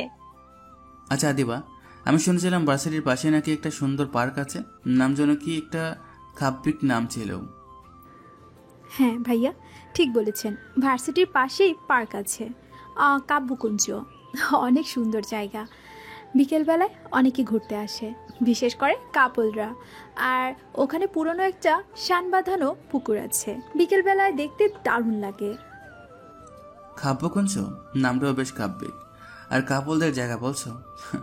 তাহলে চলো আমরা গিয়ে ঘুরে আসছি। এখন তো বিকেল হয়ে আসছে, আলোটাও বেশ সুন্দর। আর তুমি যেহেতু বললে সুন্দর পুকুর আছে, তাহলে তো দেখতেই হবে। আদিবা কিছুক্ষণ চুপ করে থাকে। তার মুখে একটা দ্বিধা দেখা যায়। তার মনে হলো হয়তো আদিবা কাপলদের জায়গা শুনে ইতস্তত করছে, অথবা তার কোনো কাজ আছে। কিন্তু আদিবা কিছু একটা ভেবে রাজি হয়ে যায়। তার চোখে এক ঝলক অন্যরকম আলো দেখা যায়, যেন একটা নতুন সম্ভাবনা উকি দিচ্ছে। ঠিক আছে, চলেন। পার্কটা দেখতে সত্যিই সুন্দর। হেঁটে যেতে খুব বেশি সময় লাগবে না। নীলের মুখে আবারও আনন্দের হাসি ফোটে। সে বুঝতে পারে আদিবা রাজি হওয়ায় তাদের মধ্যে হয়তো আরো কিছু সময় কাটানোর সুযোগ হবে। তারা ভার্সিটি থেকে বেরিয়ে পার্কের দিকে হাঁটা শুরু করে। হবিগঞ্জের এই শান্ত বিকেলের আলোয় তাদের এই নতুন যাত্রা কোথায় গিয়ে থামবে নীল তখনও জানে না। তার মনে তখনও আদিবাকে ঘিরে এক রহস্যময় অনুভূতি আর এক নতুন ভালোবাসার স্বপ্ন। নীল আর আদিবা হাঁটা শুরু করে কাব্যকুঞ্জ পার্কের দিকে। বিকেলে নরম আলো তাদের পথ চলায় এক মায়াবী আভা ছড়াচ্ছিল। ভার্সিটির ব্যস্ততা ছেড়ে এই শান্ত পরিবেশে এসে নীলের মনটা আরো ফুরফুরে হয়ে ওঠে। আদিবাও যেন কেমন এক অজানা খুশিতে মেতে ওঠে। তাদের এই নীরব পথ চলা যেন এক নতুন গল্পের পূর্বাভাস দিচ্ছিল। পার্কে পৌঁছে নীল মুগ্ধ হয়ে যায়। চারিদিকে সবুজের সমারোহ, নানা রঙের ফুলের সমারোহ, আর তার মাঝে শান বাঁধানো পুকুর। পুকুরের জলে বিকেলের সূর্যের আভা এক অদ্ভুত সোনালী রং তৈরি করেছে। কিছু দূরে পাখির কিচিরমিচির শব্দ আর মৃদু হাওয়ায় গাছের পাতার মর্মর ধ্বনি এক শান্তিময় পরিবেশ সৃষ্টি করেছে। আদিবা, এই জায়গাটা সত্যি অসাধারণ, কি সুন্দর। হ্যাঁ ভাইয়া, আমি তো বলেছি আপনাকে, পার্ক অনেক সুন্দর। তারা পার্কের ভেতরে হাঁটতে থাকে। কিছুক্ষণ হাঁটার পর তার পুকুর ঘাটের পাশে একটি বেঞ্চে বসে। মৃদু বাতাসে আদিবা চুল উড়ছিল, আর তার মুখের উপর বিকেলের মিষ্টি রোদ এসে পড়ছিল। নীলের চোখ আদিবার দিকে থেকে সরছিল না। আচ্ছা আদিবা, তুমি কি এখানে প্রায় আসো? হ্যাঁ, মাঝে মাঝে আসি। যখন মন খারাপ থাকে বা কোনো কিছু নিয়ে ভাবতে ইচ্ছে করে তখন এখানে এসে বসি। এখানকার শান্ত পরিবেশে মনকে শান্তি দেই। আমারও মনে হচ্ছে এই জায়গাটা মনকে খুব শান্ত করে দেয়। মনে হচ্ছে যেন অনেক দিনের পরিচিত। তাই বুঝি?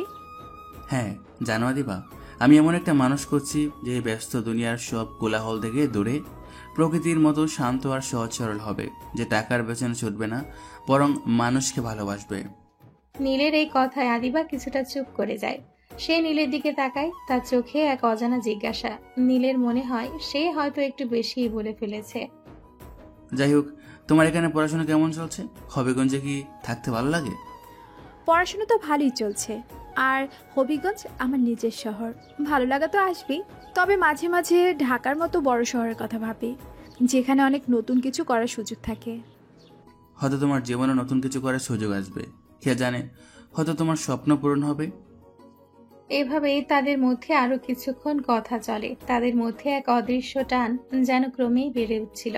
তারা হাঁটতে হাঁটতে পুরো পার্কটা ঘুরে দেখে। বিকেলের শেষ আলো যখন বিলীন হয়ে যাচ্ছিল তখন তারা পার্ক থেকে বের হওয়ার সিদ্ধান্ত নেয়। রিকশায় করে বাড়ির পথে ফিরতে ফিরতে সন্ধে নেমে আসে। শহরের বাতিগুলো জ্বলে উঠেছে। আদিবা, আজকের দিনটা অনেক সুন্দর ছিল। তোমাকে অনেক ধন্যবাদ আমাকে এত সুন্দর একটা দিনের সময় দেওয়ার জন্য। তার সাথে সরি। সরি কেন? আমার জন্য তো তোমার আজকে ভার্সিটি মিস হয়ে গেল, ক্লাস করতে পারলে না তাই। আরে না, কোনো সমস্যা নেই। আপনি আমাদের গেস্ট, আপনার জন্য তো এইটুকু করতেই পারি। তাছাড়া আজকের দিনটা আমারও খুব ভালো লেগেছে। নীলের মুখে একরাশ হাসি ফোটে। আদিবার এই সরল স্বীকারোক্তি তার মন ছুঁয়ে যায়। তারা সিফাতের বাড়িতে পৌঁছায়। বাড়ির ভেতরে ঢোকার সময় সিফাতের মা তাদের দেখে এগিয়ে আসেন। কি রে তোরা, এত দেরি করলি যে? কোথায় ছিলি? আন্টি, আমরা ভার্সিটি আর পার্কে ঘুরে এসেছি। আচ্ছা ঠিক আছে, যাও দুজনে ফ্রেশ হয়ে আসো, রাতের খাবার প্রায় তৈরি হয়ে গেছে। নীলের মুখে হালকা হাসি। আদিবার দিকে তাকিয়ে সে মাথা নাড়ে। দুজনে নিজেদের রুমের দিকে চলে যায়। নীলের মনে তখন এক অদ্ভুত রোমান্স। আদিবার সাথে কাটানো প্রতিটি মুহূর্ত তার কাছে অমূল্য মনে হচ্ছিল। এই নীরব ভালোবাসা কি এবার মুখ খুলবে? দেখা যাক সামনে কি হয়। নীল আর আদিবা নিজেদের রুমে গিয়ে ফ্রেশ হয়ে আসে। ততক্ষণে রাতের খাবার টেবিলে সবার জন্য অপেক্ষা করছে। সিফাত, তার বাবা মা এবং নীল ও আদিবা সবাই মিলে ডাইনিং রুমে বসে।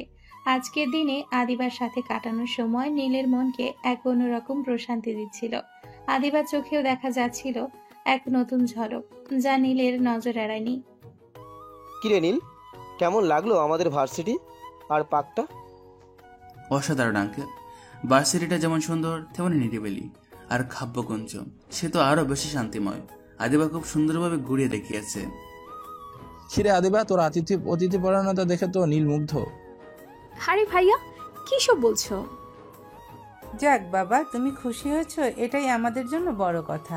নতুন জায়গায় এসে যেন মন খারাপ না হয়, সেটাই তো চাই। মন খারাপ হওয়ার কোনো কারণ নেই আন্টি। আপনাদের এত আদর আর আদিবার সঙ্গ আজকের দিনটা তো আমার মনে রাখার মতো হয়ে থাকবে।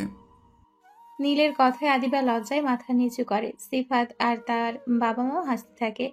খাবার টেবিলে আরো কিছু হালকা কথাবার্তা হয়। রাতের খাবার শেষ করে সবাই ড্রয়িং রুমে বসে গল্প করছে।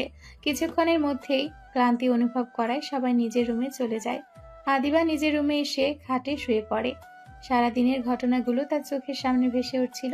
নীলের সাথে কাটানো প্রতিটি মুহূর্ত, তার সহজ ব্যবহার আর নীলের বলা কথাগুলো তার কানে বাজছিল।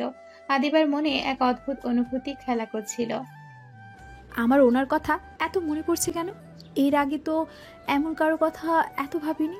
ওনার চোখ দুটোতে কেমন যেন একটা গভীরতা আছে, আর যখন হাসে তখন তো দূর। আদিবা, তুই এসব কি ভাবছিস?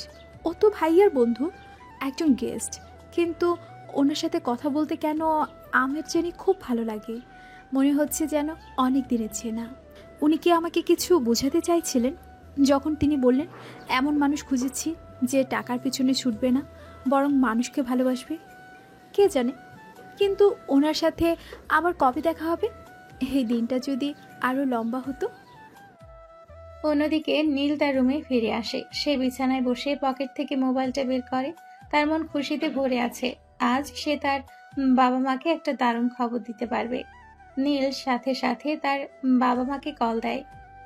হ্যালো মা, মা আমি তো তোমাদের বৌমাকে পেয়ে গেছি। কি বলছিস নীল? সত্যি? কে সে? কোথায় পেলি? হ্যাঁ মা সত্যি, ওর নাম আদিবা, সে ওদের ছোট বোন। আজ ওর সাথেই ভার্সিটি আর পার্ক ঘুরে এলাম। ও এত সরল আর মিষ্টি, আমার মনে হয় ওকেই আমি খুঁজছিলাম। আদিবা সিফাতের বোন? বাহ, আমাদের তো মনে হচ্ছে এবার তোর বিয়েটা হবেই, কিন্তু তুই তো তোর আসল পরিচয় দিসনি। ও কি জানে? না বাবা, ও জানে না। আমি ওকে বলেছি আমি একজন ফ্রিল্যান্সার, আপাতত এটাই থাকুক। আমি দেখতে চাই ও আমাকে একজন সাধারণ মানুষ হিসেবে কতটা গ্রহণ করে। ওর সাথে কথা বলে মনে হচ্ছে ও সত্যি অসাধারণ, ঠিক যেমনটা তোমরা চেয়েছিলে। আল্লাহর অশেষ রহমত। তাহলে তো খুব ভালো খবর। কবে দেখাবি তাকে আবার? কবে নিয়ে আসবি আমাদের কাছে? আসছে মা, এত তাড়াহুড়ো করো না, সম্পর্কটা কেবল শুরু হচ্ছে। আমি চাইছি সময় নিয়ে এগোতে, আগে ওকে আরো ভালোভাবে চিনি। ঠিক আছে, বুদ্ধিমানের মতো কাজ করছিস। তবে খবরটা শুনে আমরা খুব খুশি হলাম। সাবধানে থাকিস। নীল কল রেখে দেয়। তার মন তখনও খুশিতে ডকডক করছে। আদিবার মুখটা তার চোখের সামনে ভেসে উঠছে, সেই লজ্জা পাওয়া মুখ, সেই হাসি, আর তার নিষ্পাপ চোখ। তুমি তো আমাকে তোমার মায়ে ফেলে দিলে আদিবা।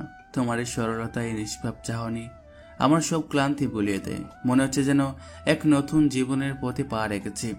এই আন্ডারডগ নীল, যাকে সবাই অবহেলা করত, সে কি সত্যি তোমার ভালোবাসার যোগ্য হবে?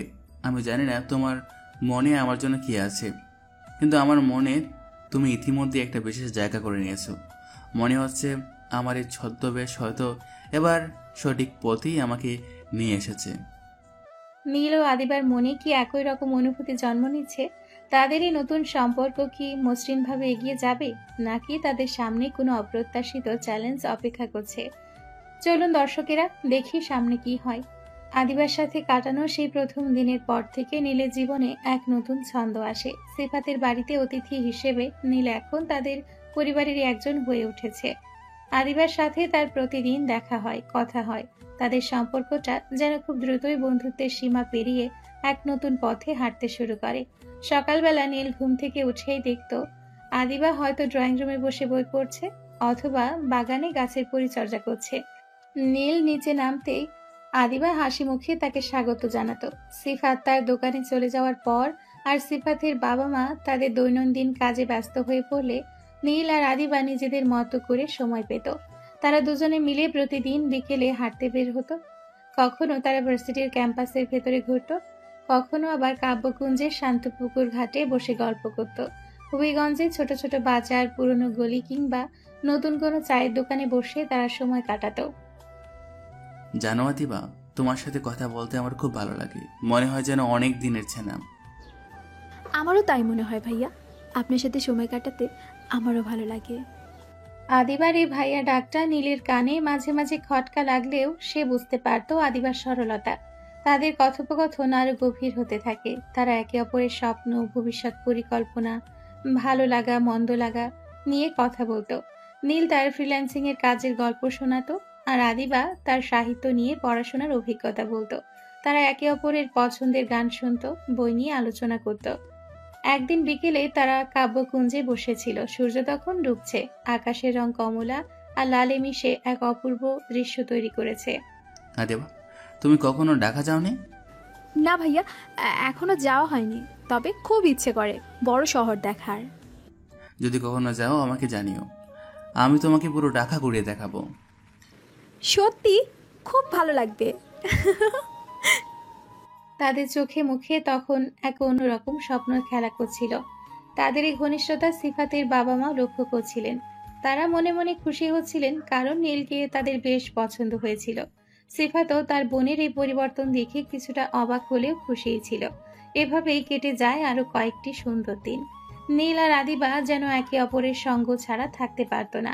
তাদের মধ্যে এক গভীর বোঝাপড়া তৈরি হয়েছিল, যা শুধু বন্ধুত্বের চেয়েও বেশি কিছু। নীলের মনে দৃঢ় বিশ্বাস জন্ম নিচ্ছিল যে আদিবাই তার সেই স্বপ্নের মানুষ, যাকে সে এতদিন ধরে খুঁজছিল। আদিবার মনেও নীলের জন্য এক বিশেষ জায়গা তৈরি হচ্ছিল। যা সে নিজেও হয়তো পুরোপুরি বুঝতে পারছিল না। তাদের এই নতুন সম্পর্ক যেন হবিগঞ্জের শান্ত পরিবেশে এক স্নিগ্ধ ভালোবাসার বীজ বুনে দিচ্ছিল। নীল আর আদিবার ঘনিষ্ঠতা ক্রমেই বাড়ছিল। তাদের প্রতিদিনের দেখা হওয়া, গল্প করা আর একসাথে সময় কাটানো যেন এক অন্যরকম ভালো লাগা তৈরি করছিল। তাদের মধ্যে এক নীরব বোঝাপড়া তৈরি হয়েছিল, যা দুজনেই অনুভব করছিল। সিফাতের বাড়িতেও নীল এখন পুরোপুরি মানিয়ে নিয়েছে, যেন সে তাদের পরিবারেরই একজন।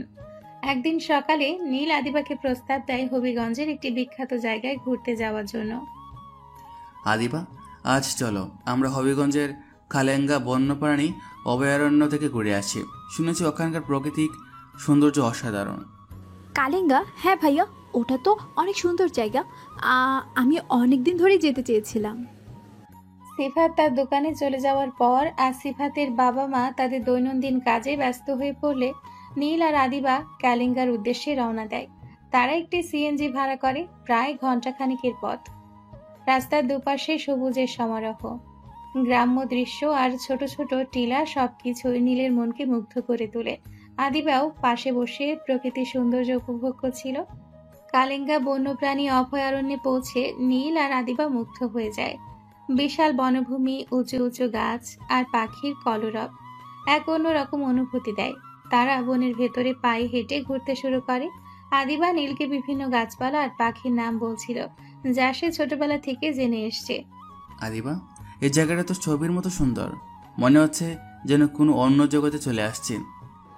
হ্যাঁ ভাইয়া, এখানে এলে মনটা ভরে যায়। শহরের কোলাহল থেকে দূরে এমন একটা জায়গা আসাটা সত্যিই দারুণ।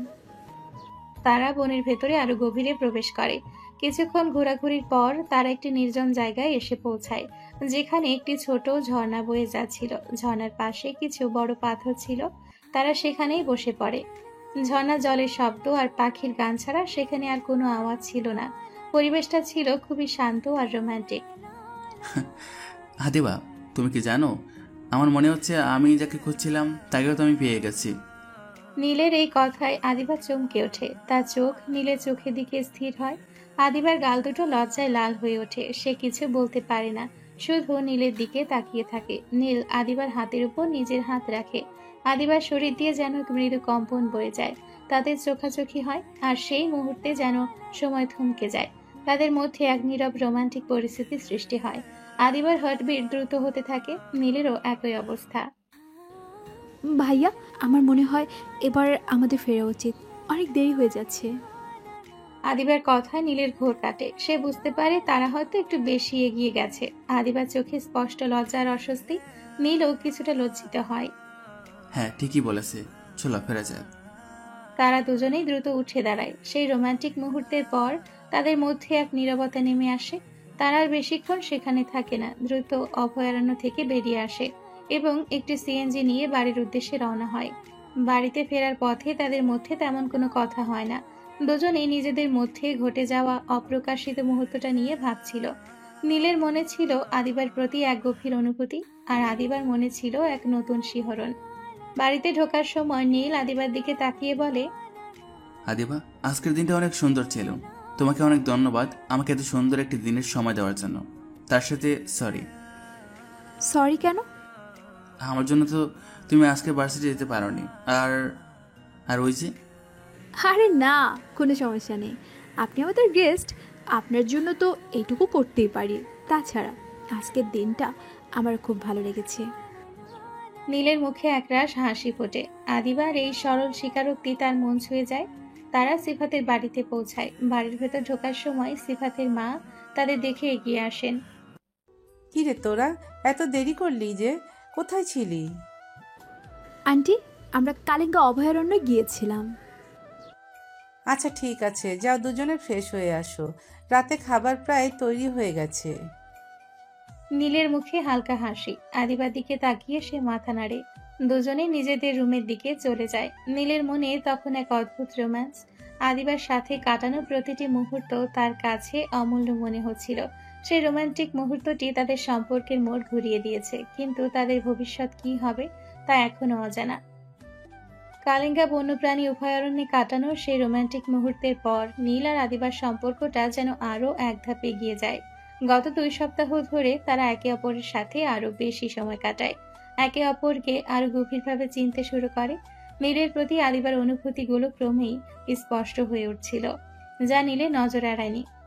আদিবার পরিবারের সাথে, বিশেষ করে সিফাতের বাবা মায়ের সাথেও নীলের সম্পর্ক খুব ভালো হয়ে যায়। তারা নীলকে নিজেদের ছেলের মতোই দেখতেন। কিন্তু এই সুন্দর দিনগুলোর আড়ালে নীলের মনে একটা চাপা টেনশন কাজ করছিল। তার নিজের ব্যবসার কথা মনে পড়ছিল। নীলের অফিসে অনেকগুলো গুরুত্বপূর্ণ ডিল জমে আছে। এই সপ্তাহের মধ্যে যদি সে অফিসে না ফিরে, তাহলে কোম্পানির একটা বড় ক্ষতির মুখে পড়ার সম্ভাবনা আছে। অথচ সে এখনো আদিবার কাছে নিজের মনের কথা বলতে পারেনি, নিজের আসল পরিচয়ও জানায়নি। এই দ্বিধা নীলকে অস্থির করে তুলছিল। সেদিন রাতে নীল তার রুমে বসে গভীর চিন্তায় ডুবেছিল। নীল চিন্তার সাগরে ডুব দেয়। আমার কি এখন চলে যাওয়া ঠিক হবে? না না, আমি তো আদিবাকে ভালোবেসে ফেলেছি। তাহলে এখন কি করব? কোম্পানি না হয় সামলানো যাবে, কিন্তু আদিবাকে ছেড়ে যাওয়া আমার পক্ষে সম্ভব নয়। না, আমি আদিবাকে ছেড়ে যেতে পারবো না। আমি ওকে আপন করে নিব, তারপরে এই শহর ছাড়বো।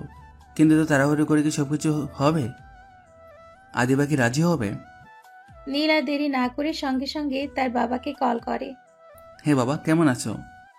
অবস্থা কেমন সেটা তো তোর জানাই আছে, আর জিজ্ঞেস করিস না।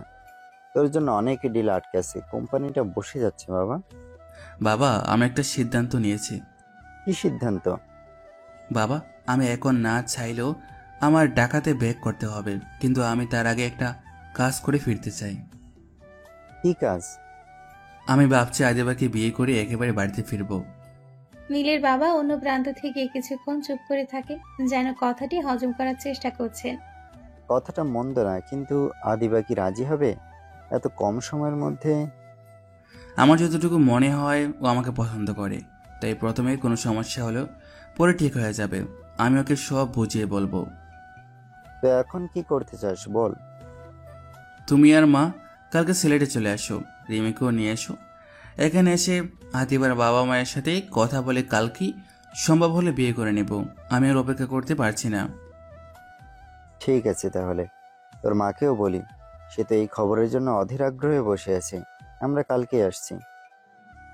নীল ফোন কেটে দেয়। সে খাটে বসে চোখ বন্ধ করে। তার মনে তখন একরাশ অজানা প্রশ্ন আর উদ্বেগ। জানি না কাল কি হবে। সবকিছু কি সহজভাবে হয়ে যাবে? আদিবা কি আমাকে মেনে নেবে, নাকি আমার এই হুটহাট করে নেওয়া সিদ্ধান্ত ওকে অবাক করে দেবে? যদি ও রাজি না হয় তখন কি হবে? আর আমার আসল পরিচয় যখন জানবে তখন কি রিয়াকশন হবে ওর? সব মিলিয়ে একটা বড় ঝুঁকি নিতে চলেছি, কিন্তু আদিবাকে ছাড়া আমি এখন আর কিছু ভাবতে পারছি না। নীলের পরিবার কি সঠিক সময়ে এসে পৌঁছাতে পারবে? আদিবা কি নীলের এই হঠাৎ বিয়ের প্রস্তাবে রাজি হবে? তাদের বিবাহিত জীবন কি সুন্দরভাবেই শুরু হবে? পরের দিন সকালটা ছিল নীলের জীবনে এক নতুন অধ্যায়ের সূচনা। তার মনে ছিল এক অদ্ভুত মিশ্র অনুভূতি। একদিকে আদিবাকে নিজের করে পাওয়ার তীব্র আকাঙ্ক্ষা, অন্যদিকে পরিবারের সামনে নিজের আসল পরিচয় প্রকাশ্যে চাপা উত্তেজনা।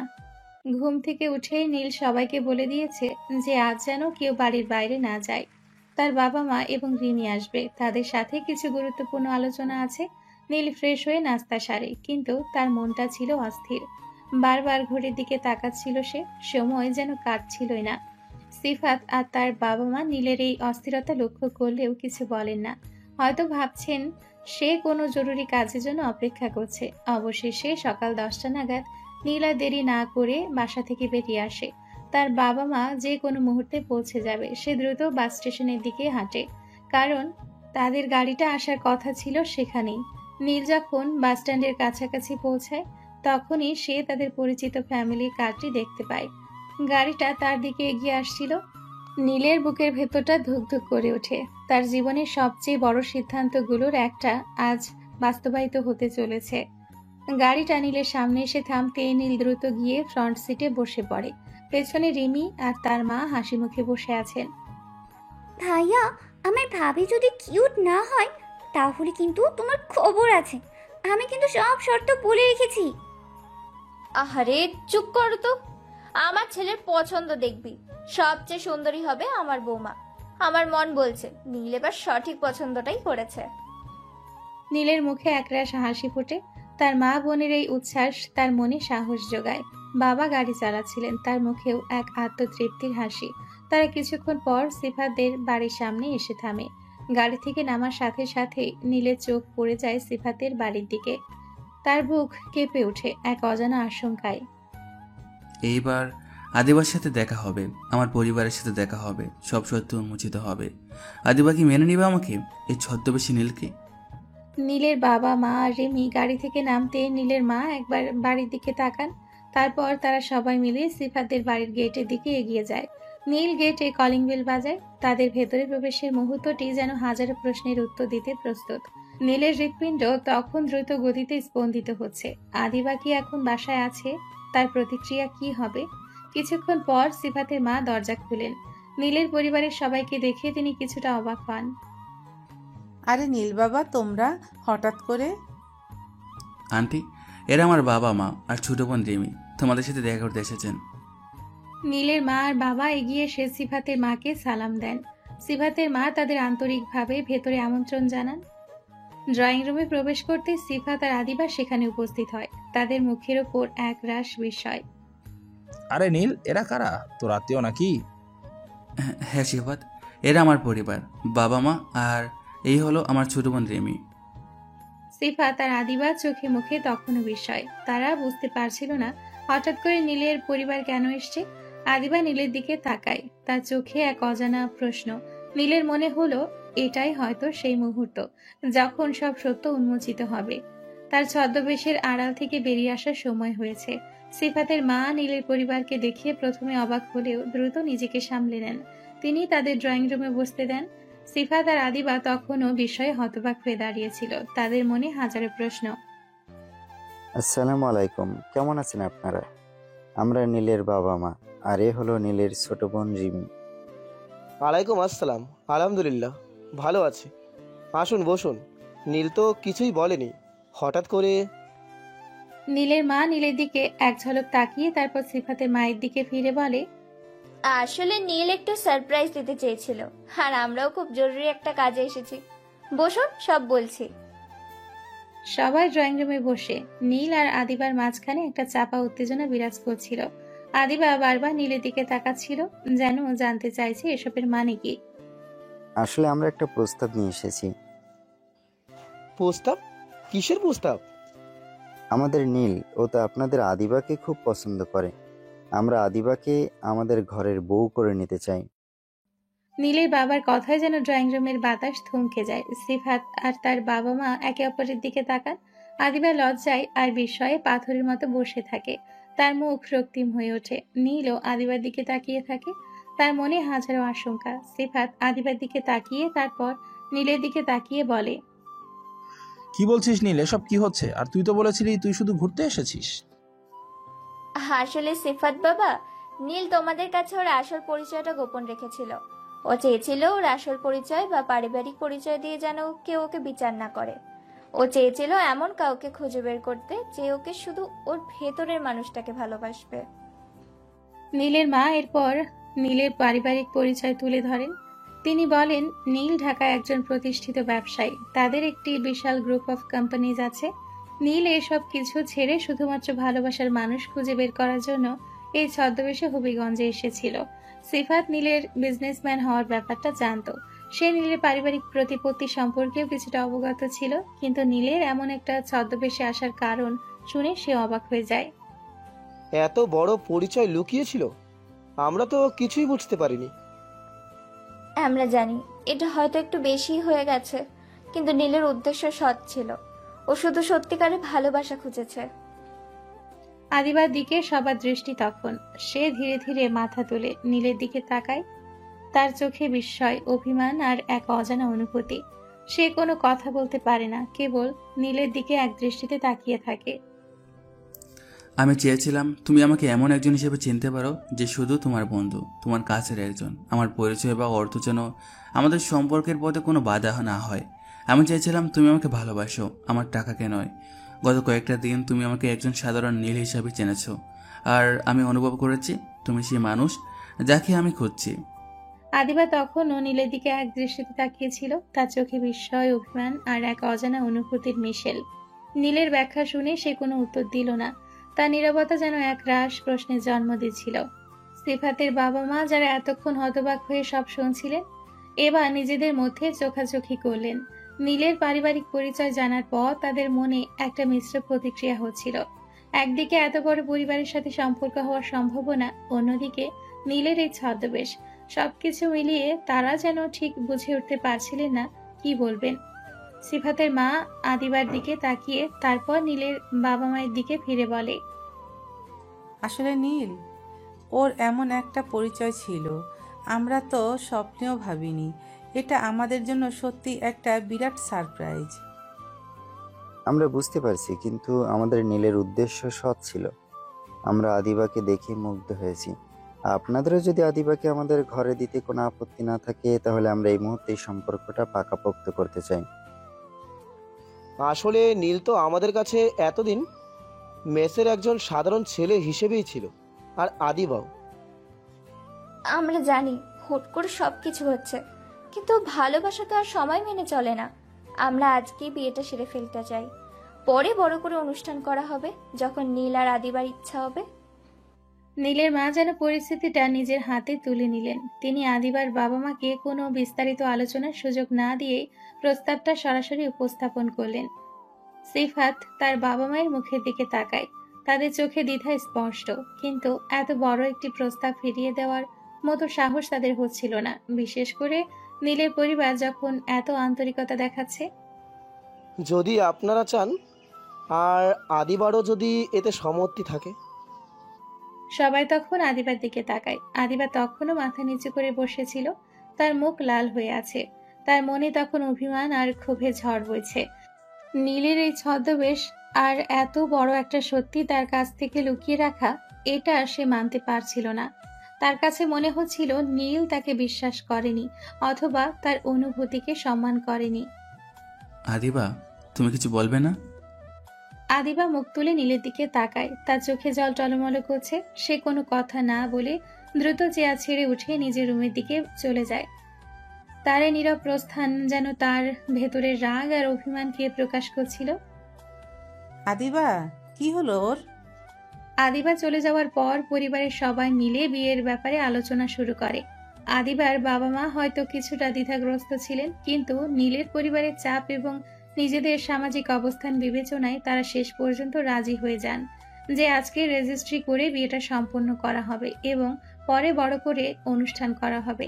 অন্যদিকে আদিবা নিজের রুমে ঢুকে দরজা বন্ধ করে দেয়। সে খাটে শুয়ে পড়ে, তার চোখে জল গড়িয়ে পড়ছে। কি করে পারলেন তিনি এমনটা করতে? আমাকে একজন সাধারণ মেয়ে ভেবে এই মেয়েকে পরিচয় নিয়ে আমার সাথে মিশেছেন। আমার অনুভূতিগুলো কি তার কাছে কি খেলনা ছিল? তিনি কি আমাকে বিশ্বাস করেননি? এত বড় একটা সত্য আমার কাছ থেকে লুকিয়ে রাখলেন। আমি এত সরল, ছি!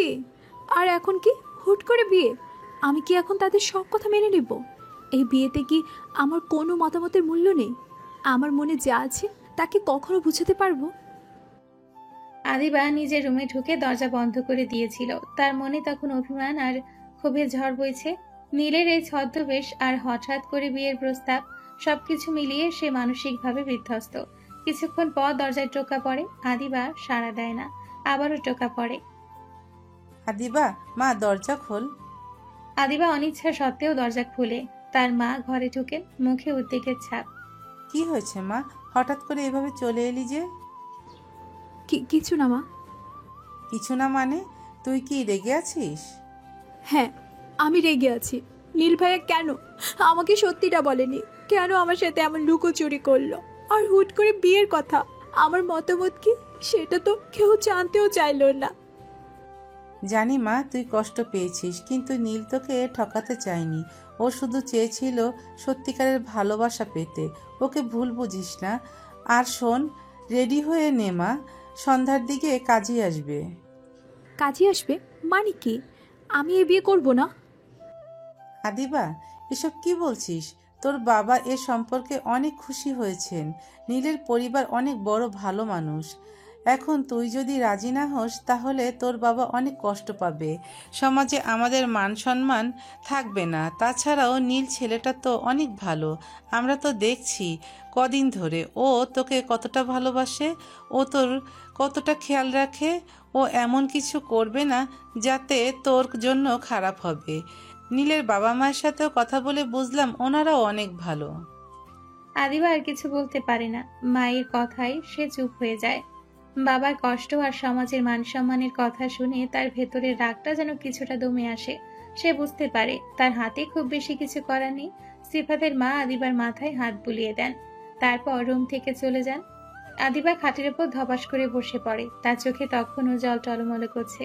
সে অনুভব করে তার জীবন যেন তার নিজের হাতে নেই। কিছুক্ষণ পর আদিবার রুমে আবারও টোকা পড়ে। এবার দরজা খুলে একজন হাসি খুশি চঞ্চল মেয়ে ভেতরে প্রবেশ করে। সে হলো রিমি, নীলের ছোট বোন। রিমির মুখে একরাশ হাসি, যেন সে কোনো দুষ্টুমি করার সুযোগ খুঁজছে। হ্যালো ভাবি, আমি রিমি, তোমার একমাত্র ননদ। আদিবা রিমির দিকে তাকায়। রিমির সরল হাসি দেখে আদিবার মনটা কিছুটা নরম হয়। সে কিছু বলতে পারে না। আরে বাবা, অমন গম্ভীর হয়ে আছো কেন? আমি তো শুনেছি আমার ভাবিটা অনেক ভালো আর খুব সুন্দরী। তাছাড়া আন্টি বলো তুমি নাকি সবার সাথে মেশো, তাহলে আমার সাথে কথা বলছো না কেন? আমাকে কি তোমার ভালো লাগেনি? আরে না না, তেমন কিছু না। আসলে হঠাৎ করে বিয়ে, বুঝতেই তো পারছিস, মানসিকতার একটা ব্যাপার আছে। আরে এত টেনশন করো না তো, নিজের বিয়ে তাই আনন্দ করো। বিয়ে করে আমাদের বাড়িতে চলো, তারপর আমরা দুই বোন মিলেই ভাইয়াকে জ্বালাবো, কি বলো? জ্বালাবো মানে? আরে বাবা, ভাইয়াকে তো আমি ছোটবেলা থেকেই জ্বালাই, এখন তুমিও আমার সাথে যোগ দেবে। জানো ভাইয়া তোমাকে কতটা ভালোবাসে, আমাকে সব বলেছে, সারাক্ষণ তোমার গল্পই করতো। রিমির কথায় আদিবার ঠোঁটে এক ফালি হাসি দেখা যায়। রিমির প্রাণোচ্ছলতা যেন আদিবার ভেতরে চাপা কষ্ট কিছুটা হলেও ভুলিয়ে দেয়। তার মনে হয় এই মেয়েটি হয়তো তার নতুন জীবনে এক ঝলক আনন্দ নিয়ে আসবে। দেখতে দেখতে সন্ধে ঘনিয়ে আসে। আদিবার রুমের ভেতরে রিমি এতক্ষণ আদিবার সাথে অনেক গল্প করেছে। রিমির প্রাণোচ্ছলতা আর সরলতায় আদিবাও রিমির সাথে কিছুটা ফ্রি হয়ে গিয়েছে। তাদের মধ্যে হাসি গল্প চলছিল। যখনই আদিবার মা সেখানে এসে দরজায় টোকা দেন। রিমিমা, আদিবাকে নিয়ে নিচে আসো, কাজে চলে এসেছে। এটা শুনে আদিবার মনটা যেন আবার গম্ভীর হয়ে যায়। তার মুখে সেই হাসিটা মিলিয়ে যায়। সে রিমির দিকে তাকায়। রিমির চোখে তখনও উৎসাহ আর আনন্দ। আদিবা একটা গভীর শ্বাস নেয়, যেন নিজেকে প্রস্তুত করছে এক নতুন বাস্তবতার জন্য। চলো ভাবি, তুমি তো আজ অনেক সুন্দর করে সেজেছো, আমার ভাইয়া তো তোমাকে দেখে ফিদা হয়ে যাবে। আদিবা কিছু না বলে রিমির সাথে নিচে যায়। আদিবাকে আজ অনেক সুন্দরভাবে সাজানো হয়েছে। হালকা মেকআপ আর শাড়ি, যা তার প্রাকৃতিক সৌন্দর্যকে আরো বাড়িয়ে তুলেছে। তার চোখে তখনও এক মিশ্র অনুভূতি, কিন্তু বাইরে থেকে তাকে শান্তই দেখাচ্ছিল। নিচের ড্রয়িং রুমে নীলের পরিবার, সিফাতের পরিবার এবং কাজী সাহেব উপস্থিত ছিলেন। নীল অধীর আগ্রহে আদিবার জন্য অপেক্ষা করছিল। আদিবাকে দেখে নীলের চোখ দুটো উজ্জ্বল হয়ে ওঠে। রিমি আদিবাকে নিয়ে নীলের পাশে বসিয়ে দেয়। নীলের দিকে আদিবার একবার চোখাচোখি হয়, তারপর সে দ্রুত চোখ নামিয়ে নেয়। কাজী সাহেব এরপর বিয়ে পড়ানো শুরু করে। পবিত্র কোরআনের আয়াত পাঠ করা হয়, তারপর বিয়ের শর্তাবলী ব্যাখ্যা করা হয়। এরপর আসে সেই মাহেন্দ্রক্ষণ। বর নীল আহমেদ, আপনি কি আদিবা ইসলামকে স্ত্রী হিসেবে কবুল করছেন? তাহলে বলুন কবুল। কবুল। কোনে আদিবা ইসলাম, আপনি কি নীল আহমেদকে আপনার স্বামী হিসেবে কবুল করছেন? তাহলে বলুন কবুল। আদিবা একটু দেরি করে। তার মনে তখনও দ্বন্দ্ব চলছে। তার বাবা মায়ের মুখগুলো তার চোখের সামনে ভেসে ওঠে। মায়ের বলা কথাগুলো তার কানে বাজে। সে একটা দীর্ঘশ্বাস ফেলে, তারপর খুব নিচু স্বরে বলে, কবুল। আদিবার কবুল বলার সাথে সাথে রুমের ভেতরে উপস্থিত সবাই একযোগে আলহামদুলিল্লাহ বলে ওঠে। সবার মুখে তখন স্বস্তির হাসি। নীলের মুখে একরাশ আনন্দ। সে আদিবার দিকে তাকিয়ে মৃদু হাসে, যেন তাকে আশ্বস্ত করছে। বিয়ের আনুষ্ঠানিকতা সম্পূর্ণ হয়। নীল আর আদিবা এখন স্বামী স্ত্রী। এরপর মিষ্টি মুখের পর্ব চলে। নীলের মা আদিবাকে কাছে টেনে নিয়ে আদর করেন, তার মাথায় হাত বুলিয়ে দেন। রিমির আনন্দ দেখে কে। সে আদিবার পাশে বসে হাসি মুখে গল্প করতে শুরু করে। সিফাতের বাবা মাও খুশি হন, যদিও তাদের মনে এখন নীলের আসল পরিচয় নিয়ে কিছুটা বিস্ময় রয়ে গেছে। বিয়ের সকল কাজ সুন্দরভাবে শেষ হয়ে যায়। চারিদিকে উৎসবের রেশ। নতুন সম্পর্কের বাঁধনে সবাই খুশি। আদিবাকে নিয়ে যাওয়া হয় তার নিজের সাজানো রুমে। সিফাত রুমটা খুব সুন্দর করে সাজিয়েছে। ফুল আর নরম আলোতে এক স্বপ্নীল পরিবেশ তৈরি হয়েছে। কিন্তু আদিবার মনে তখনও এক চাপা কষ্ট আর অভিমান ছিল। সে বিছানার ওপরে ঘুমটা টেনে বসে আছে। আদিবা মনে মনে বলে, কেন এত মন খারাপ করছি? উনি আসলে আমাকে অনেক ভালোবাসেন, তাই আমাকে ছেড়ে চলে যেতে চাননি, তাই আমাকে বিয়ে করে নিয়েছেন। আমি নিজেও তো অনেকে পছন্দ করি, তাহলে কেন আমি মন খারাপ করছি?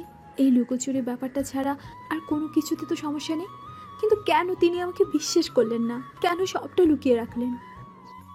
আদিবা মনে মনে কথাগুলো বলছিল, তখনই দরজা খুলে নীল রুমে প্রবেশ করে। আদিবা একটু নড়ে চড়ে বসে, তার হৃদস্পন্দন বেড়ে যায়। নীল দরজাটি বন্ধ করে দিয়ে এসে বিছানায় আদিবার পাশে বসে। নীল যখনই আদিবার হাত ধরতে যাবে তখনই আদিবা ঝট করে হাত সরিয়ে নেয়। কি হয়েছে আদিবা? কি হয়েছে মানে? আপনি আমাকে জোর করে বিয়ে করেছেন, তারপরও আমার কাছে আসছেন। আপনার কি লজ্জা করে না? জোর করে বিয়ে করেছি মানে? আদিবা, আমি তোমাকে ভালোবাসি। আমি চেয়েছিলাম তুমি আমাকে একজন সাধারণ মানুষ হিসাবেই ভালোবাসো, আমার টাকাকে নয়। আমি চাইনি আমার পরিচয়ের জন্য আমাদের সম্পর্কটার শুরুটা ভুল বোঝাবুঝির মধ্যে দিয়ে হোক। ভালোবাসেন? তাহলে কেন আমার সাথে লুকোচুরি করলেন? কেন সত্যিটা বললেন না? আপনি কি আমাকে বিশ্বাস করেননি? মনে করেননি যে আমি আপনাকে আপনার মতো করে ভালোবাসতে পারবো? আদিবা প্লিজ এমন বলো না। আমি তোমাকে বিশ্বাস করি আর ভালোবাসি বলেই তো সব ছেড়ে তোমার কাছে এসেছি। আমার একটাই ভয় ছিল, যদি তুমি আমার পরিচয় জানার পর আমাকে অন্য চোখে দেখো। আমি চেয়েছিলাম আমার ভালোবাসাটা যেন শর্তহীন হয়। শর্তহীন? তাহলে এই যে হুট করে বিয়ে, এর পিছনে কি আপনার কি কোনো শর্ত ছিল না? না দিবা, কোনো শর্ত ছিল না। আমি শুধু তোমাকে হারাতে চাইনি। আমার অবশ্যই অনেক কাজ জমে আছে, আমাকে ফিরতেই হবে, আর আমি তোমাকে ছাড়া ফিরতে চাইনি। তাই এত দ্রুত এই সিদ্ধান্ত। আমি জানতাম তোমাকে ছেড়ে গেলে আমার পক্ষে থাকা সম্ভব হবে না।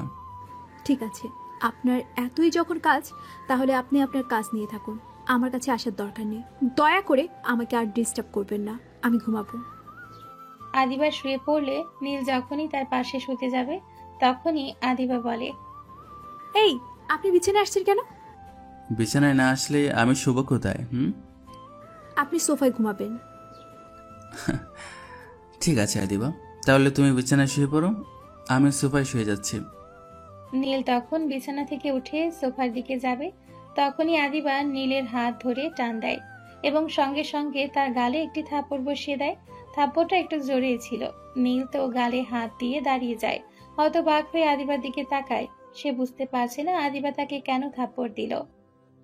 আদিবা, তুমি আমাকে মারলে কেন? তোকে মারবো না তো কি আদর করবো নাকি? একটু রাগ দেখিয়েছি, আর তুই রাগ না ভাঙিয়ে বলছিস সোফায় ঘুমাবি? যা যা, সোফায় যা। আমি যদি তোর হাত পা ভেঙে গুরু গুরু না করেছি, তাহলে আমার নাম আদিবা না। আল্লাহ, এটা আমি কাকে বিয়ে করলাম যে কিনা বলছে তার স্বামীর হাত পা ভেঙে গুঁড়ো করে দিবে? কোথায় ভেবেছিলাম একটু জড়িয়ে ধরবি, না হলে কিস করে রাগ ভাঙাবি, আর তুই সোফায় ঘুমাবি? এমন স্বামীকে কে ভালোবাসে? নীলের মুখে তখন একরাশ দুষ্টু হাসি। সে বুঝতে পারে আদিবার রাগ আসলে ভালোবাসারই প্রকাশ। নীল তখনই আদিবার কোমরে হাত দিয়ে টান দিয়ে তাকে কাছে টেনে নেয়। আমার কিউট বউটা যে এত রাগী, সেটা তো আগে জানতাম না। আগে জানলে হয়তো কি বল বল। আগে জানলে হয়তো অন্য কাউকে বিয়েটা করে নিতাম। আদিবা তখন আর নিজেকে ধরে রাখতে পারে না। রাগে তার চোখ মুখ লাল হয়ে যায়। সে নীলের গলা চেপে ধরে, যদিও সেটা হালকাভাবেই। অন্য কাউকে বিয়ে করার খুব শখ, তাই না? দাঁড়া। নীল হাসতে হাসতে তখনই আদিবাকে কোলে তুলে নেয়। এত রেগে যাও কেন বলো তো? আমি তো মজা করছিলাম। তোর মজা নিয়ে তুই থাক, আমার সাথে কথা বলবি না। নীল তখন আদিবার মুখটা তার দিকে ফিরিয়ে আলতো করে আদিবার ঠোঁটে ঠোঁট ডুবিয়ে দেয়। আদিবা কিছুক্ষণের জন্য থমকে যায়। সে হঠাৎ এমন কিছু আশা করেনি, কিন্তু তারপরেও আদিবা নীলকে বাধা দেয় না। তাদের সেই অভিমানী মুহূর্তটা এক গভীর ভালোবাসার স্পর্শে গলে যায়। প্রায় 2 মিনিট পর নীল আদিবাকে ছেড়ে দিলে আদিবা গভীর শ্বাস নেয়। কেমন লাগলো রাগী বউ? আদিবা কিছু না বলে মুখ অন্যদিকে ফিরিয়ে নেয়। তার গালে তখনও লজ্জা লাল আভা। নীল তখন আদিবার কপালে একটি চুমু এঁকে দিয়ে বলে, রাগ করছো বুঝি? আমি তো জানি আমার বউটা খুব অভিমানী, কিন্তু ভালোবাসে অনেক। আর আমিও তো তোমাকে অনেক ভালোবাসি আদিবা। নীল এরপর আদিবার হাত ধরে, আলতো করে তার আঙ্গুলে নিজের আঙ্গুল জড়িয়ে নেয়। আদিবা বাধা দেয় না। তার মন তখন প্রশান্তিতে ভরে গেছে। নীলের পাশে শুয়ে পড়ে, তার মাথাটা নীলের বুকের উপর রাখে। নীল আদিবার মাথায় হাত বুলিয়ে দিতে থাকে। তাদের সব অভিমান, সব ভুল বোঝাবুঝি যেন ভালোবাসার স্পর্শে বিলীন হয়ে যায়। নীল আদিবাকে তার কোল থেকে খাটে শুয়ে দেয়। নীল তখন কিছু বলার আগেই আদিবা নীলের মাথার পেছনে ধরে ঠোঁটজোড়া এক করে দেয়। নীলও তখন আদিবার সাথে তাল মেলায়। আদিবার অভিমান শেষ পর্যন্ত ভালোবাসার কাছে হার মানে। নীলের উষ্ণ স্পর্শ আর আদর তাকে বোঝায় যে তার ভয় আর দ্বিধাগুলো নিছকই ভুল বোঝাবুঝি ছিল। আদিবা নীলের বুকে নিজেকে সম্পূর্ণ সঁপে দেয়। সেই রাতে তাদের মাঝে কোনো দূরত্ব ছিল না, ছিল শুধু ভালোবাসা আর নতুন করে একে অপরকে আবিষ্কার করার এক মিষ্টি আবেশ। কক্ষের নরম আলোয় তাদের নিঃশ্বাস এক হয়ে মিশে যায়, আর সব রাগ, অভিমান, লুকোচুরি পেছনে ফেলে তারা একে অপরের মধ্যে শান্তি খুঁজে পায়। প্রেমময় মুহূর্তগুলো শেষ হলে আদিবা নীলের বুকের উপর মাথা রেখে শান্তিতে ঘুমিয়ে পড়ে। নীলের হাত আদিবার পিঠে আলতো করে রাখা। সে আদিবার মুখের দিকে তাকিয়ে থাকে, তার চোখে এক গভীর তৃপ্তি আর ভালোবাসা। সব জল্পনা কল্পনার অবসান ঘটিয়ে নীল আজ তার ভালোবাসার মানুষটিকে নিজের করে পেয়েছে। তাদের দুই জোড়া চোখ বন্ধ, কিন্তু তাদের হৃদয়ে তখনও এক নতুন জীবনের স্বপ্ন জেগে আছে। সারা রাতের রেশে তারা একে অপরের উষ্ণতায় জড়িয়ে ধরে গভীর ঘুমে আচ্ছন্ন হয়। ভালোবাসা যখন শর্তহীন হয়, তখন তার সমাজের কোনো বাধা বা সম্পদের ভেদাভেদ মানে না। বিশ্বাস আর সততার পথে হেঁটে প্রকৃত ভালোবাসার সব প্রতিকূলতাকে জয় করে নেয়, আর শেষ পর্যন্ত সত্যের আলোয় উদ্ভাসিত হয়। এই গল্পে নীল তার ভালোবাসার জন্য ছদ্মবেশ ধারণ করেছিল, আর আদিবা তার সরলতা দিয়ে সেই ভালোবাসার সঠিক মূল্য বুঝতে পেরেছিল। এই গল্পটি আমাদের অনেক কিছু শেখায়। প্রকৃত ভালোবাসা অর্থ বা পদমর্যাদা দেখে না। নীল তার আর্থিক সচ্ছলতা লুকিয়ে যে ভালোবাসার সন্ধান করেছিল, তা প্রমাণ করে যে আসল প্রেম হৃদয় থেকে আসে, সামাজিক অবস্থান থেকে নয়। আন্তরিকতা ও বিশ্বাস সম্পর্ককে মজবুত করে। যদিও শুরুতে ভুল বোঝাবুঝি ছিল, কিন্তু নীলের ভালোবাসার আন্তরিকতা শেষ পর্যন্ত আদিবার মন জয় করতে সক্ষম হয়। নিজের ভেতরের মানুষকে চিনতে শেখা। এই গল্প আমাদের শেখায় যে কাউকে বিচার করার আগে তার বাইরের আবরণ নয়, বরং ভেতরের সত্তাকে উপলব্ধি করা জরুরি। তো প্রিয় দর্শকরা, আজকের গল্প এখানে শেষ হলো। যারা এতক্ষণ যাবৎ গল্পটি শুনেছেন তাদের সকলকে অনেক অনেক ধন্যবাদ। আর গল্পটা কেমন লাগলো ও নেক্সটে কী ধরনের গল্প চান অবশ্যই তো কমেন্টে জানাবেন। আর লাইক, সাবস্ক্রাইব ও শেয়ার করতে ভুলে যাবেন না কিন্তু। তাহলে সবাই পরবর্তী গল্পের জন্য অপেক্ষা করুন। সেই পর্যন্ত আল্লাহ হাফেজ।